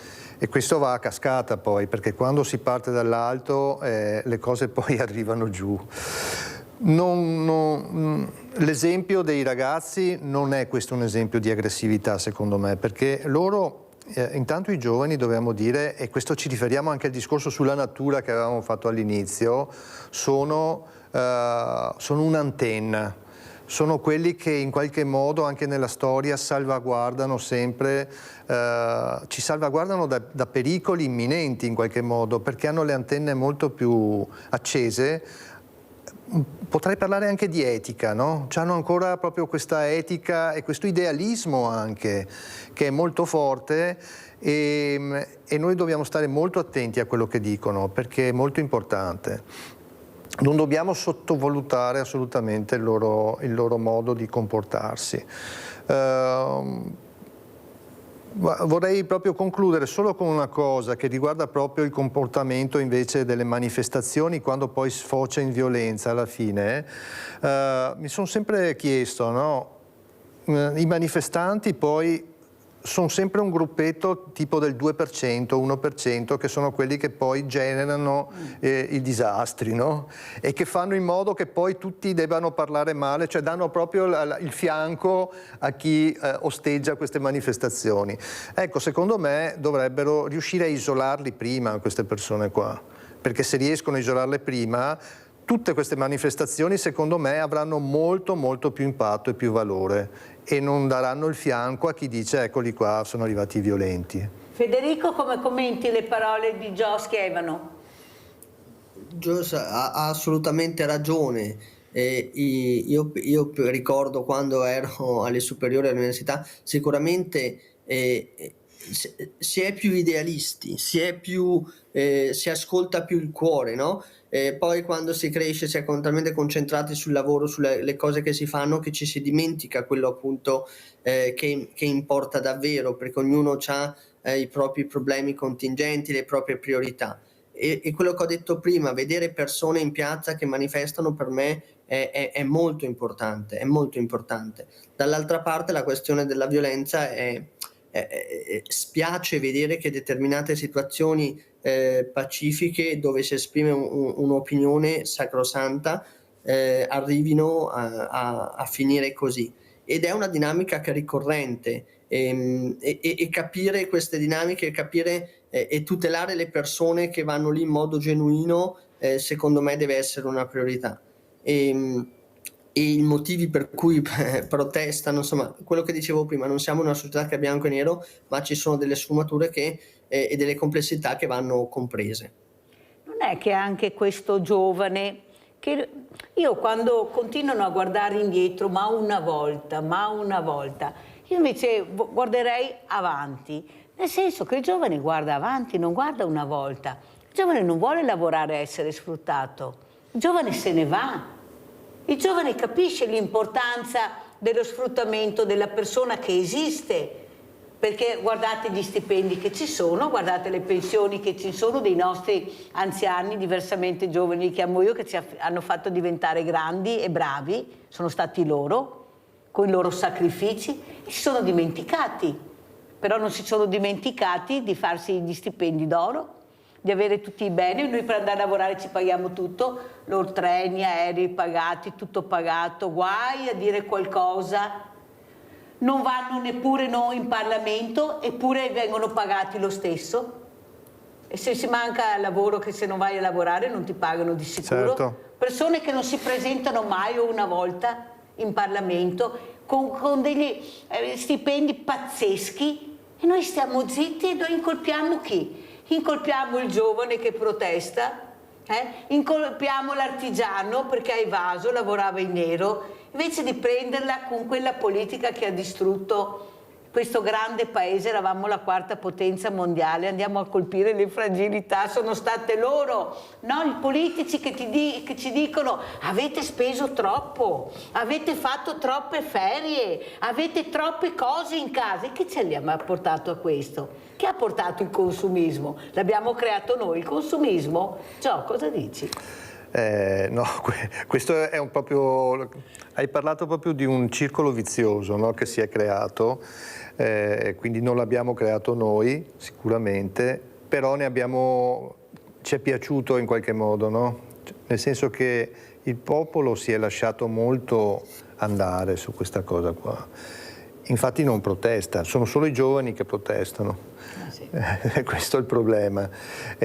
Ho proprio una sensazione un po' di sonno. I giovani che tengono a cuore l'Italia, poi l'ambiente, esatto, il futuro. Sì. Perché è vero che noi siamo adulti e lavoriamo, abbiamo un sacco di attività, eccetera, però questo non basta a giustificare il fatto di questa apatia, di questo astensionismo anche, di tutta questa parte proprio di tenersi sempre più distaccati dalla politica, che sta portando a dei danni incredibili, perché comprensibilmente la politica, se non ha un competitor, fa quello che vuole. Questo non presentarsi, anche se sei stato eletto, non ti presenti, tanto mi pagano lo stesso, ma guardate che non arrivano 1.000 euro, arrivano minimo, sono dai 12 ai 14.000 euro, senza contare tutti i bonus che hanno. Allora, i giovani lo capiscono questo, e tanto è vero che io sono dell'idea, Federico, che se vorremmo cambiare questo mondo dobbiamo dare il voto ai giovani, come lo fanno anche in altri paesi europei, non è che noi scopriamo l'acqua calda. Però sai perché, a mio avviso, ma è una mia riflessione, non lo fanno? Cioè gli diamo il patentino a 14 anni, li mettiamo su una strada, allora là sì sono responsabili. Però il voto no, perché non capiscono, non sono preparati, come se i 50enni, i 40enni, i 30enni fossero riparati, o gli 80enni, perché hanno paura del voto dei giovani, per questo non lo fanno. Hanno il terrore di questo voto. Sei d'accordo, Federico? Sono particolarmente d'accordo. Sicuramente se mettessero meno soldi sulle armi e più sui giovani e pensare al futuro, io sarei particolarmente a favore. Penso anche, vi do due dati, nel 2024 120.000 persone hanno lasciato l'Italia. I registri dell'AIRE, il registro degli italiani all'estero, conta 6 milioni di persone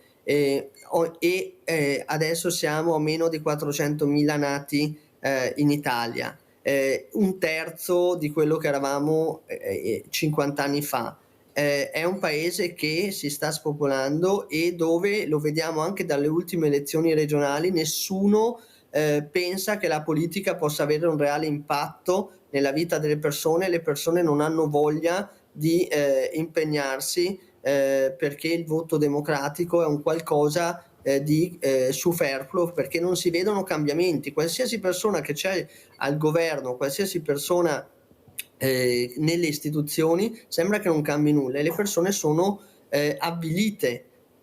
Dobbiamo chiederci perché, dobbiamo impegnarci, ed è però permettetemi una cosa, tu c'hai ragione Mirella nel dire è una certa politica che ha causato questo, però siamo noi che li votiamo e anche noi dobbiamo prenderci le nostre responsabilità, perché altrimenti la responsabilità è sempre di qualcun altro. E ripeto, guarda, quello che hai detto è corretto, però c'è anche l'altra parte della medaglia. Siamo noi che dobbiamo rimboccarci le maniche, voler bene a questo paese. Io ho vissuto tanti anni all'estero, sono rientrato e sono grato per quello che l'Italia ci dà, però dall'altra parte dobbiamo essere noi a prenderci le nostre responsabilità, perché viviamo nel paese più straordinario, più bello del mondo, che tutti, ogni volta che io ho vissuto all'estero, le persone ci invidiano, ma dobbiamo renderlo migliore. E questa è una responsabilità di ognuno di noi. Ti ringrazio Federico, però fammi fare un'ultima riflessione con voi. È vero quello che dici, però non è che abbiamo tanto scampo, perché guardiamo anche nelle amministrative. Allora, io voto la persona che conosco, che ha seminato nel territorio, che si è comportata bene, gli do fiducia. Poi arriva l'elezione e il sindaco prende un assessore che non è stato minimamente votato. Sceglie lui, non sai neanche chi è, e questo siede in giunta. È quello che io ho votato, sperando che vada su, che faceva parte della squadra. Ecco, la lista, famosa lista, cosa serve se poi il sindaco decide di fare quello che vuole perché la segreteria dice guarda che funziona così, perché bisogna che ve lo dica come funziona. E la persona che ho votato, che ha speso magari del suo, che si è impegnata, non riesce ad essere eletta. Ma ancora di più, vengono eletti persone che prendono 50 voti, facciamo così, quelli che prendono 2000 voti sta a casa. Cioè capite che c'è tutto un imbroglio, gli scarti, ma che cosa vuol dire? Gli scarti con gli scarti, allora vai su, vai giù, ti metto, ti tolgo, il sì diventa no, referendum, il no diventa sì. Ma non capite che ci stanno prendendo in giro tutti? E sono formate, a mio avviso, le fazioni da una parte, le fazioni dall'altra. C'è il 55% che non va a votare di astensione, ma loro possono rispondere, chi se ne frega, io ho la mia fazione, e questo sta diventando molto pericoloso a mio avviso. Molto, molto pericoloso. Cosa dici, Gio? Sì, sono d'accordo soprattutto sull'ultima cosa che hai detto, che è molto pericoloso, perché queste fazioni appunto si stanno sgonfiando sempre di più da un punto di vista dei voti, sono sempre meno, ed è incredibile vedere come questi pochi voti poi determinano tutta una serie di cose.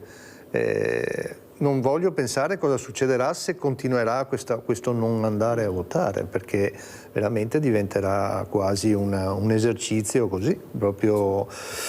Ho i miei che mi votano, che non sono gli italiani, poi io mi arrabbio quando dicono gli italiani mi hanno votato. No, calmi, tu te a votare, no gli italiani, ognuno si prenda la propria parte. Certo. I veneti mi hanno votato, no, quelli che te a votare, ma gli altri, perché poi loro riescono a manipolare anche i voti, tanto è vero che nessuno perde mai, vince tutti, non gioca più, tutti vincono sempre, quelli che perdiamo siamo solo noi. Allora Federico, come ci saluti?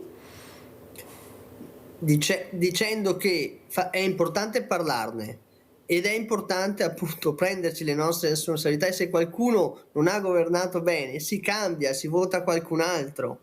Bisogna vedere il futuro con gioia, sapendo che le cose le scriviamo noi. Quello che dici, il fatto che le persone non si prendono la propria responsabilità e che non c'è trasparenza nella politica, che poi sono sempre gli stessi, no? Quindi dobbiamo farci una domanda, ma perché sono sempre gli stessi e le cose non cambiano? Allora mettiamoci in gioco noi, mettiamo in gioco nuove persone, non votiamo quello che ci sta simpatico, cerchiamo di votare quello che è secondo noi il più competente in una determinata materia. Per cui io sono fiducioso nel futuro, noi ci stiamo impegnando con Vaia, siamo un team di 10 ragazze e ragazzi trentenni che hanno voglia di fare qualcosa di buono, per cui io il futuro lo vedo pieno di soddisfazione. Ovvio che oggi costruiamo quello che accadrà domani, ma finché ci sei tu che ci informi, Mirella, noi siamo tranquilli.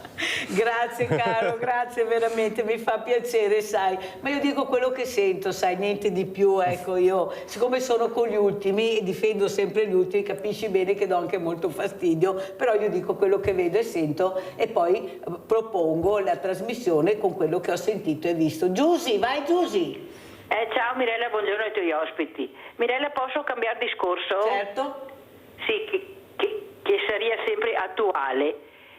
Senti Mirella, è giusto a fare queste manifestazioni per la pace nel mondo, però vorrei che prima di tutto la facessero i genitori coi figli, tra i fratelli, tra i parenti, visto che certe famiglie non si parlano da anni, e vorrei che tirassero fuori un po' di umiltà,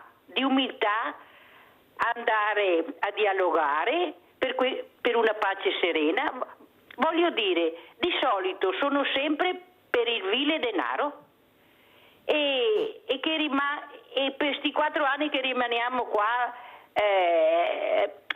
non vale la pena, Mirella, non vale la pena, perché vedo certe famiglie che non si guardano da anni.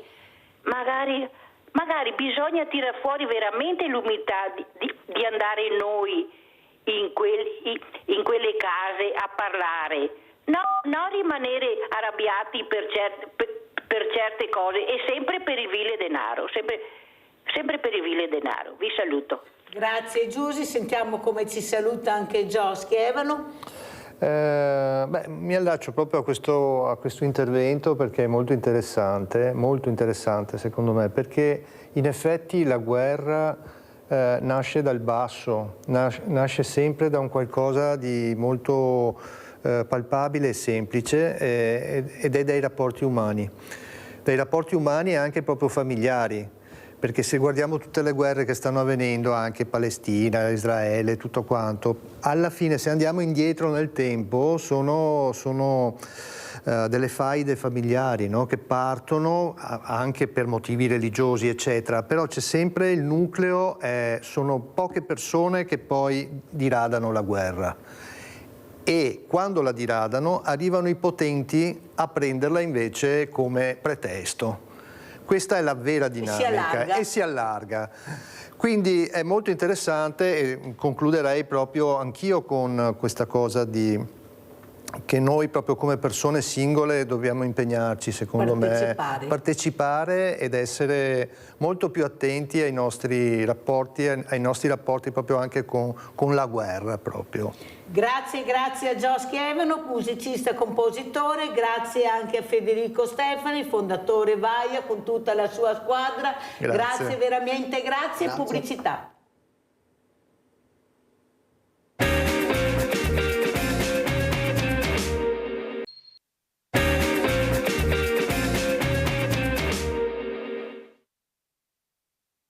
Neanche il tempo di stappare il prosecco per festeggiare il nuovo anno che arriva una prima sonora stangata per i trevigiani, una raffica di aumenti, quella decisa per il 2026 dal comune di Treviso, rincari che spaziano dai parcheggi alle mense, al trasporto scolastico, alle rette dell'asilo nido per arrivare alle palestre e ai cimiteri. Una decisione su proposta dell'assessorato al bilancio guidato da Riccardo Barbisan, appena eletto in Consiglio regionale, approvata dalla Giunta la settimana scorsa, ma pubblicata solo ieri, dopo il voto e la certezza dei risultati.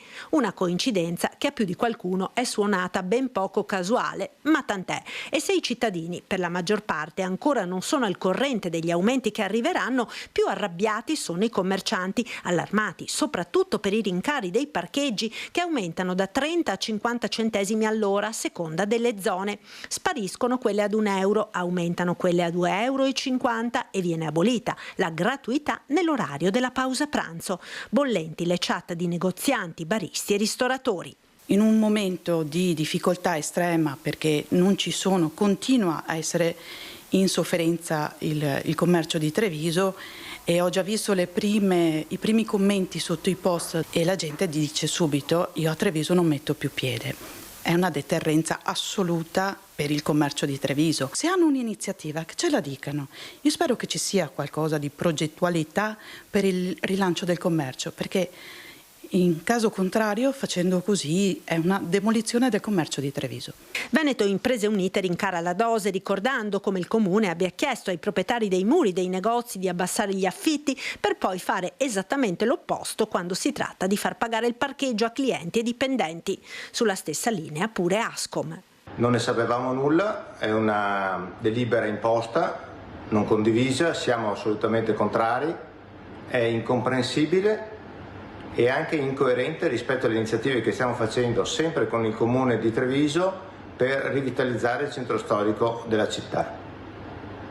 Probabilmente le esigenze di bilancio e probabilmente la mancanza di capacità di trovare altre soluzioni hanno imposto questo, ma c'è la ferma contrarietà di Ascom Confcommercio Treviso.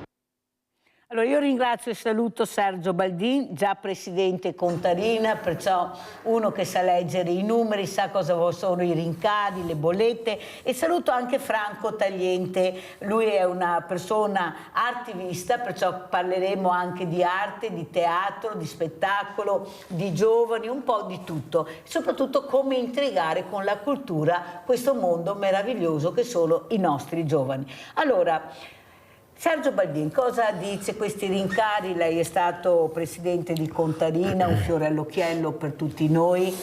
Treviso, dobbiamo dire la verità, per quanto riguarda il riciclo delle immondizie è numero 1, perché dobbiamo anche dire, perciò dobbiamo dire anche bravi i trevigiani, perché hanno capito l'importanza del riciclo. Come vede la situazione? Perché io ho capito che tutto va bene, ma se non hai i soldi, cioè si fa fatica ormai a fare la spesa. Io ho il banco alimentare, voi lo sapete, lo dico tutte le mattine, con 2 stipendi non ce la fanno più.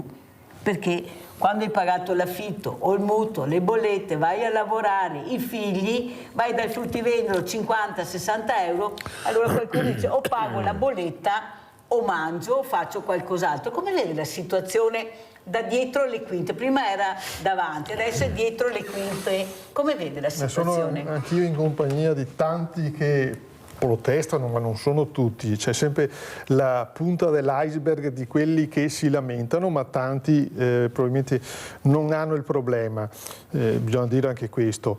Io ho sentito le motivazioni nella intervista di Mario Conte, il sindaco, sono stato anch'io amministratore per tanti anni, per cui risento un po' di quella mentalità di chi ha dovuto fronteggiare queste questioni, per cui ha trovato sempre il modo per uscirne, in qualche modo coinvolgendo, per cui è inutile, non si possono rimanere inalterati i costi di servizi se a monte per erogarli bisogna avere più disponibilità che non ci sono. Per cui in qualche modo bisogna sempre trovare, riduco qualcosa, però faccio gravare anche sui cittadini una parte del costo. Per cui è inevitabile in questi momenti. D'altra parte, non a caso, tanti servizi sono collegati agli indici Istat di aumento che non sono mai applicati, perché se fossero applicati sarebbero gli aumenti molto superiori a quelli che vengono praticati. Per cui in qualche modo non è facile uscirne senza non coinvolgere i cittadini. Si coinvolgono vuol dire che si chiamano a contribuire a quella parte in più che si deve sopportare per erogare il servizio, per mantenerlo. Per cui è, credo, impossibile evitare oppure è un comune, qualcuno ha risorse in più, può anche permettersi, nel passato c'erano comuni, mi ricordo, che non facevano pagare le scuole materne, per cui le scuole materne gratuite, c'era chi aveva anche queste disponibilità in più, ma di solito, tenuto conto anche che il comune può beneficiare di entrate ben determinate, è impossibile non far quadrare senza chiamare a contribuire in parte. Dico in parte perché è sempre in parte. Dopo, come e cosa, quello lì bisogna studiare sempre il modo in relazione a che tipo di servizio, che tipo di utenti sono chiamati, sono coinvolti. Quindi bisogna sempre studiare il modo per... e il servizio che offri? Offrire un servizio, dare qualcosa di meglio in più sul servizio, per cui giustificare anche magari il costo maggiorato. Allora, Franco Tagliente, noi abbiamo visto, ma in tutta Italia, le grandi mostre, i grandi teatri, le grandi opere. Io l'altra mattina facevo una riflessione a voce alta, perché mi piace anche dialogare con i miei telespettatori e telespettatrici, dicendo: ma nel locale, gli amministratori locali, quando c'è un grande evento, ecco, una grande mostra, una grande opera, il comune deve intervenire economicamente oppure dovrebbe lasciare a grandi livelli che sia il ministro della cultura, la regione, non il comune o la provincia? Perché poi sentendo queste cifre dici: ma i soldi, siccome sono soldi pubblici, dove vanno a finire? C'è una trasparenza su come vengono spesi? Dicono vai su internet. No, tu li spieghi, perché ha diritto anche il novantenne a capire, non è così facile capire i bilanci, entrate e uscite, è vero Presidente, bisogna essere, vedete che sorride, è mica semplice il bilancio da capire, ecco, da essere trasparenti. Ecco, come vedi la situazione? Beh, il mondo della cultura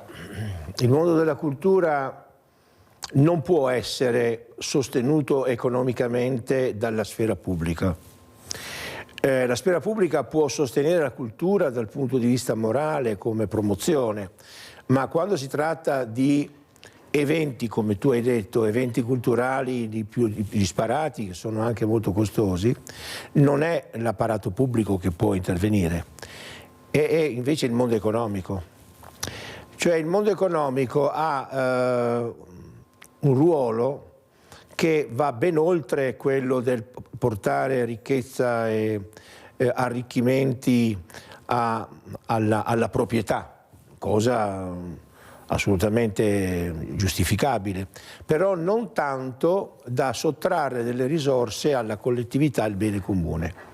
Quindi il mondo economico ha un dovere, che è quello di contribuire al bene comune attraverso il sostegno di attività anche culturali.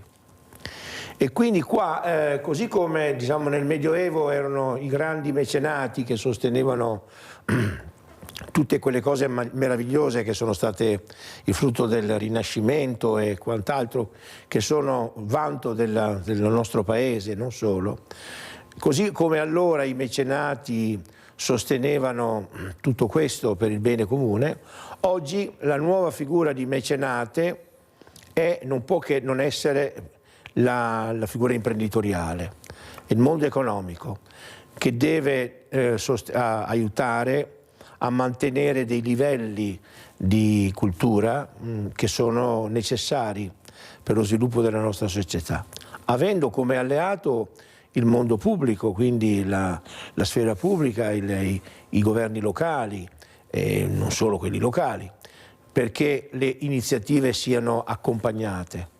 Però pensare che possa essere il nostro comune, la nostra regione, l'Italia a sostenere tutti quegli eventi che richiedono notevoli investimenti.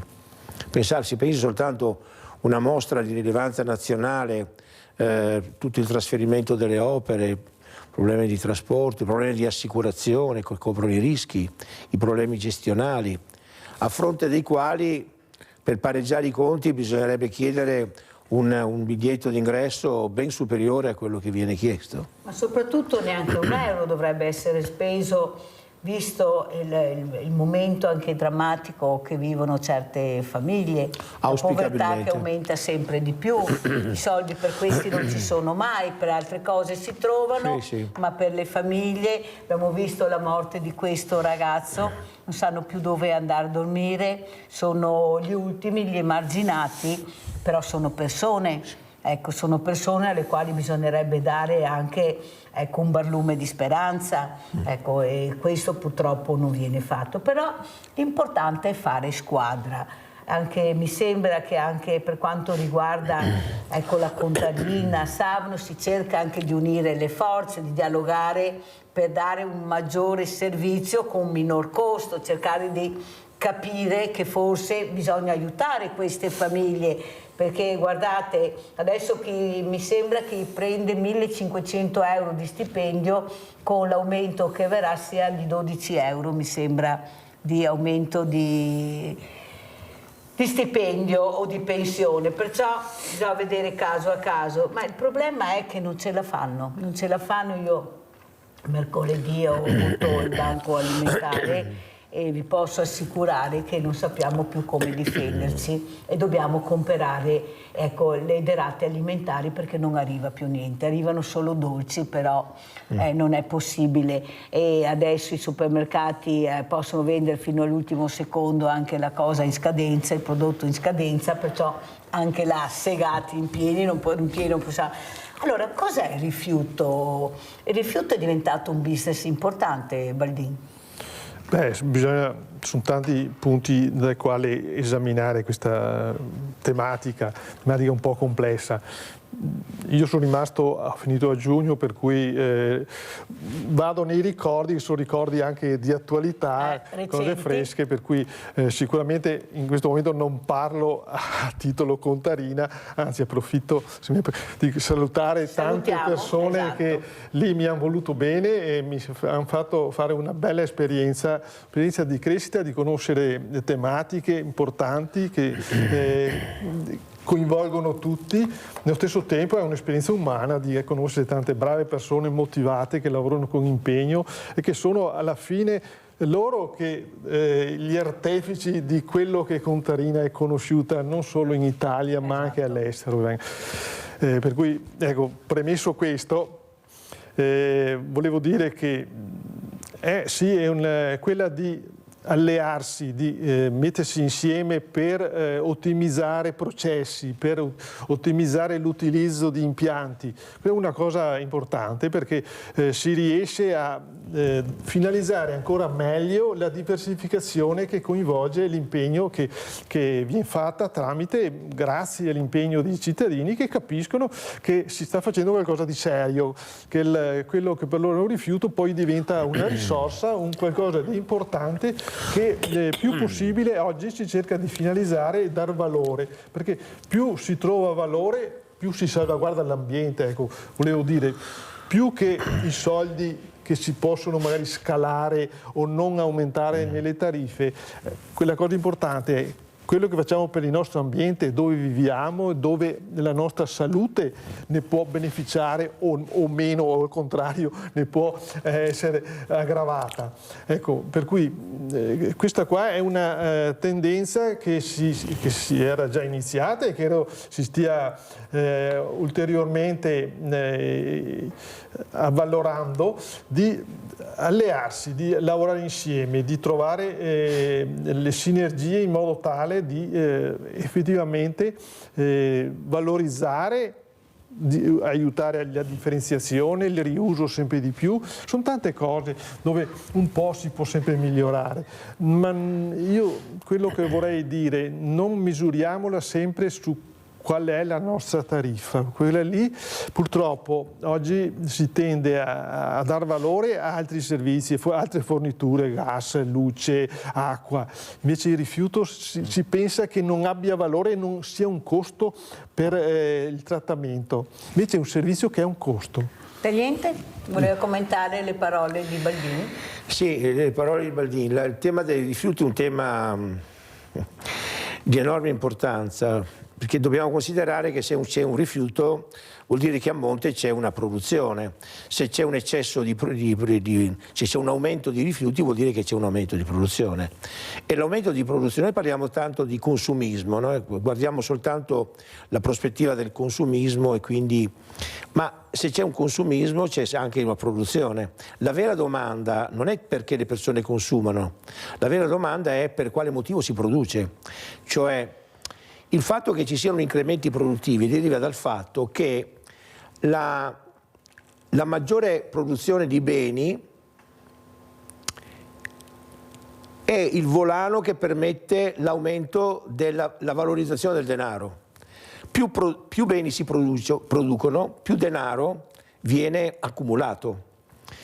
Mentre fino a qualche secolo fa il denaro era semplicemente uno strumento per facilitare il passaggio delle merci. Anziché avere il baratto, si usa il denaro e le merci passano più facilmente. Poi col tempo si è scoperto che il denaro riceveva un forte impulso all'accrescimento quanto più le merci aumentavano. Quindi se prima la formula che esprimeva questo fenomeno era MDM, cioè il denaro in mezzo fra le due merci che passavano, quindi strumento, guarda caso questa formula è cambiata, è diventata DMD1, cioè la merce diventa strumento, mezzo per aumentare il denaro, e quindi più merci produci, più denaro viene accumulato e quindi aumenta l'arricchimento di coloro che producono merci. Di conseguenza il mondo produttivo è stato iper alimentato tipo da questa la plastica, citiamo un esempio, certamente, visto, con tutti i derivati, no?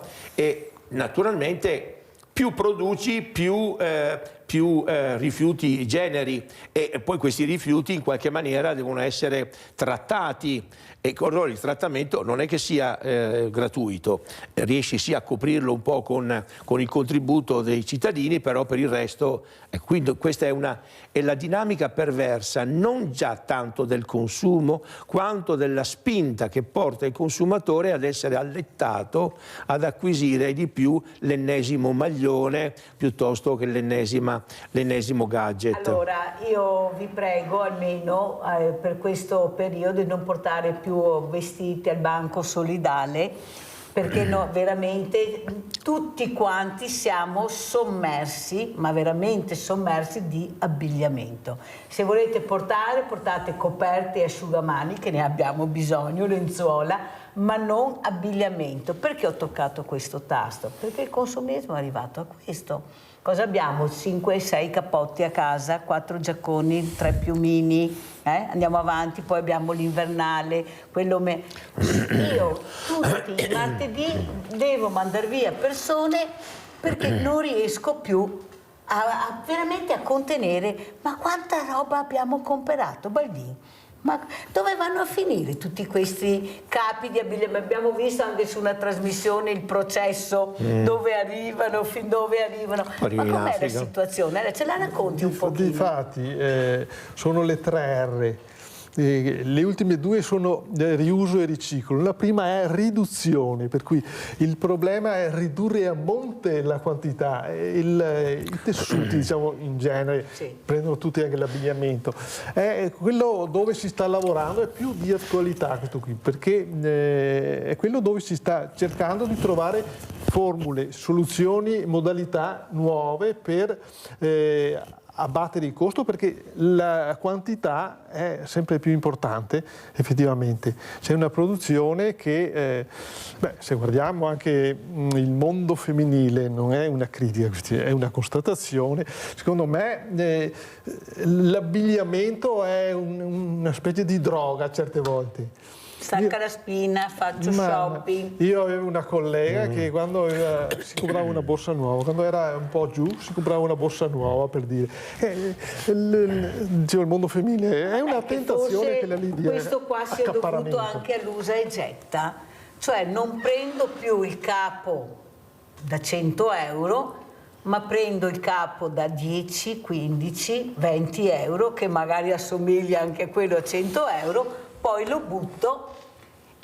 Questo usa e getta è quello che ha distrutto, a mio avviso, quello che era il buon senso del capo che ti prendevi una volta, che durava nel tempo, di qualità. È tutto sintetico, ma tanto sintetico non si ricicla, o sbaglio, Presidente? Non è che tutto il sintetico possa essere non è la riciclato. stessa cosa, non è la stessa cosa. Lana rispetto a materiale sintetico è la stessa cosa in ogni caso. No, ma è così. Chi magari ha messo via nell'armadio, dopo un po' di anni ritorna di moda, per cui magari Allora andiamo a vedere anche questa presentazione, le immagini di questa presentazione del libro di Franco Tagliente, per capire anche dove andare a parare, qual è l'obiettivo. Ladro di ricordi, ecco, i ricordi magari dell'abbigliamento di una volta, Tabaro, il famoso Tabaro, che anche là l'hanno modificato, non è più pesantissimo, è la piuma, perché sennò portarlo, non abbiamo più i vecchi di una volta, abbiamo spalle troppo morbide. Prego Tagliente. Ladro di ricordi è un romanzo che ho scritto, adesso la storia, perché sono arrivato a scriverlo abbastanza lunga, ma non serve raccontarla. Quello che serve è che sono arrivato a comprendere che dovevo scrivere qualcosa per i familiari delle persone che sono colpite da Alzheimer, da demenza, perché poi è chiaro che la nostra compassione va per coloro che sono colpiti, però i familiari hanno un destino non facile da portare sulle spalle.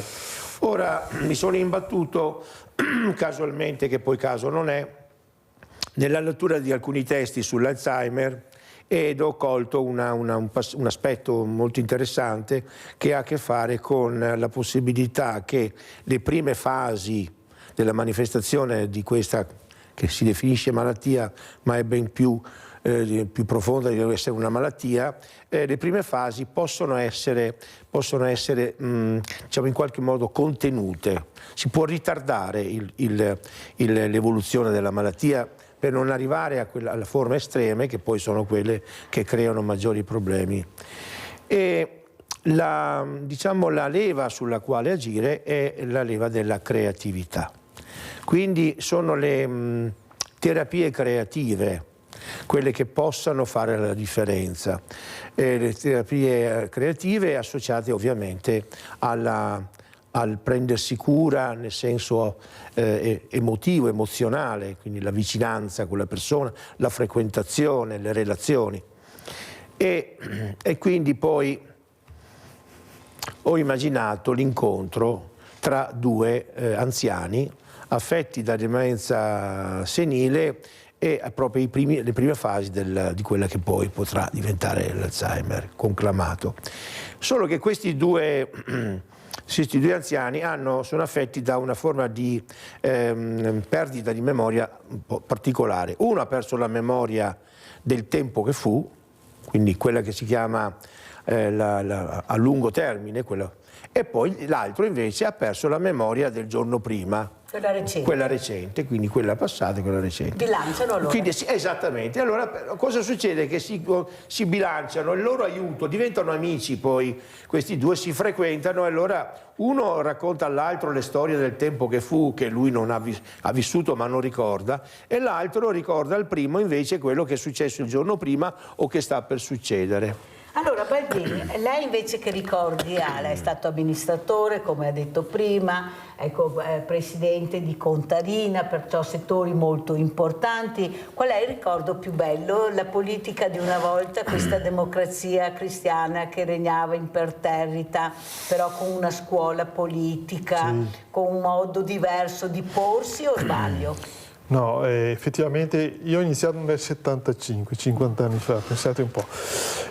No, la democrazia cristiana, poi se ne è detto, qualcuno avrà anche sbagliato anche gravemente, però effettivamente era un'epoca nel quale chi entrava e si metteva a disposizione per un servizio, poi poteva essere accompagnato anche io ho fatto dei corsi interdiocesani di formazione per amministratori e lì ti davano proprio i motivi per cui impegnarti, cioè i valori che dovevi manifestare e testimoniare nel tuo impegno, che era proprio un servizio alla comunità. Dovevi studiare, imparare, sì, dovevi un po' alla volta crescere nella scala, ma da consigliere poi bisogna vedere se diventavi, sì, e via. Ho fatto sindaco 2 mandati, sono arrivato, per cui ho fatto un po' tutta la scala. C'è un po' di nostalgia, sindaco? Sinceramente io ho ancora nostalgia delle persone, non tanto era oneroso, per cui però, se lo facevi, se ti prendevi a cuore i problemi, era impegnativo, non dovevi rinunciare alla tua libertà, a te stesso, alla tua famiglia, per cui da quel lato lì non... C'era la formazione politica. Sì, lo facevo. Andiamo a vedere la locandina invece di Tagliente, perché il tempo corre, allora cosa vedremo con questa locandina a Natale? Prego. Con questo è Scrooge è il canto di Natale di Dickens.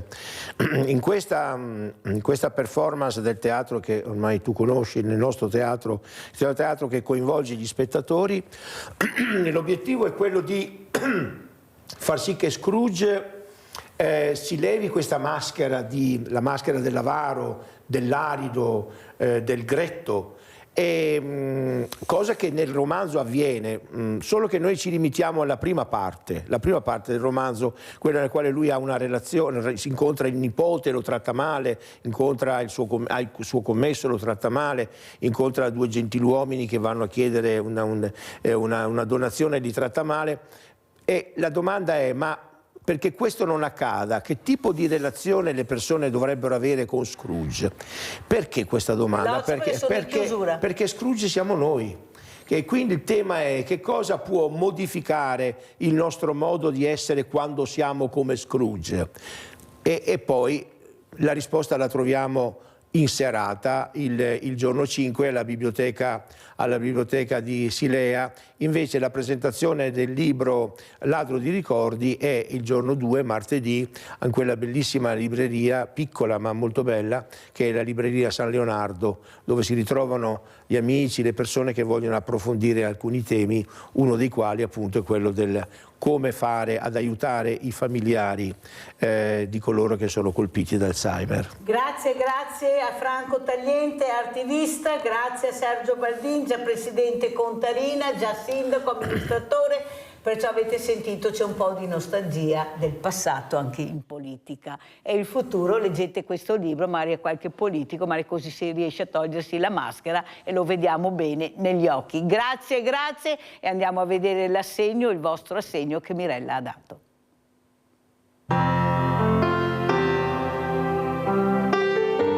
Ciao grande famiglia, oggi siamo a Marghera e stiamo per incontrare una persona che voi avete già conosciuta, che era venuta da noi a chiedere aiuto.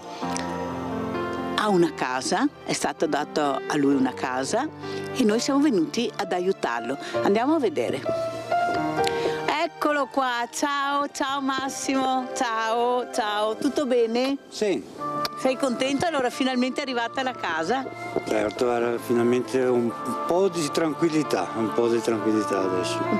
Cosa vuol dire avere un tetto? Perché tu non avevi un tetto, dormivi su un camping? Esatto, un camping pagato da me, perché avevo toccato pagare a me adesso, che il comune purtroppo non aveva più soldi per pagare. E purtroppo adesso, meno male che è venuta una buona notizia. Allora, oltre a questa buona notizia, adesso ti faccio vedere che buona notizia c'è. Sorpresona.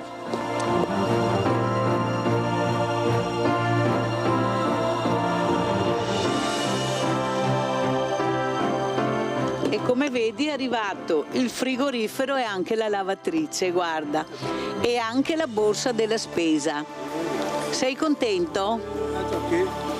Vedi cosa vuol dire avere la grande famiglia che ti protegge?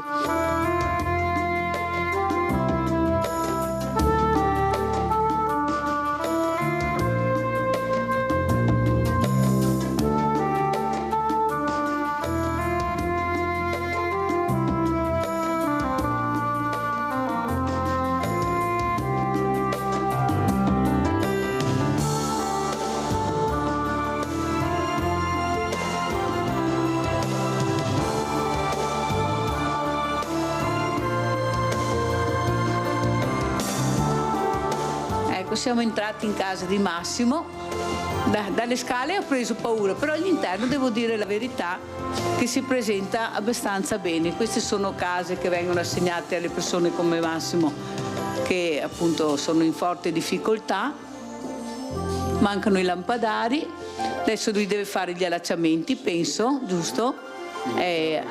Allora, questa è la borsa che ti abbiamo portato, lo scatolone, così per un pezzo sei a posto.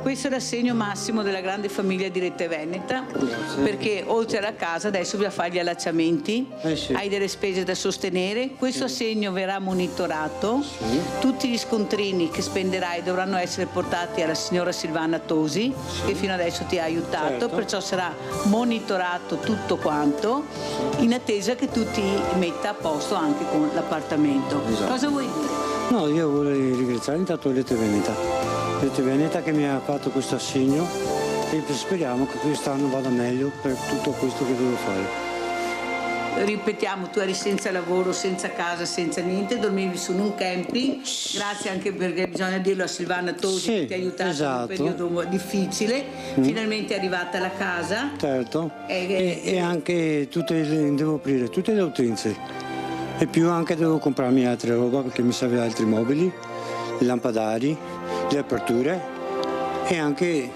un sostegno che mi hanno dato tutta la gente. E allora la Silvana Tosi tanto la ringrazio moltissimo, se non c'era lei se non c'era lei ero per la strada, veramente.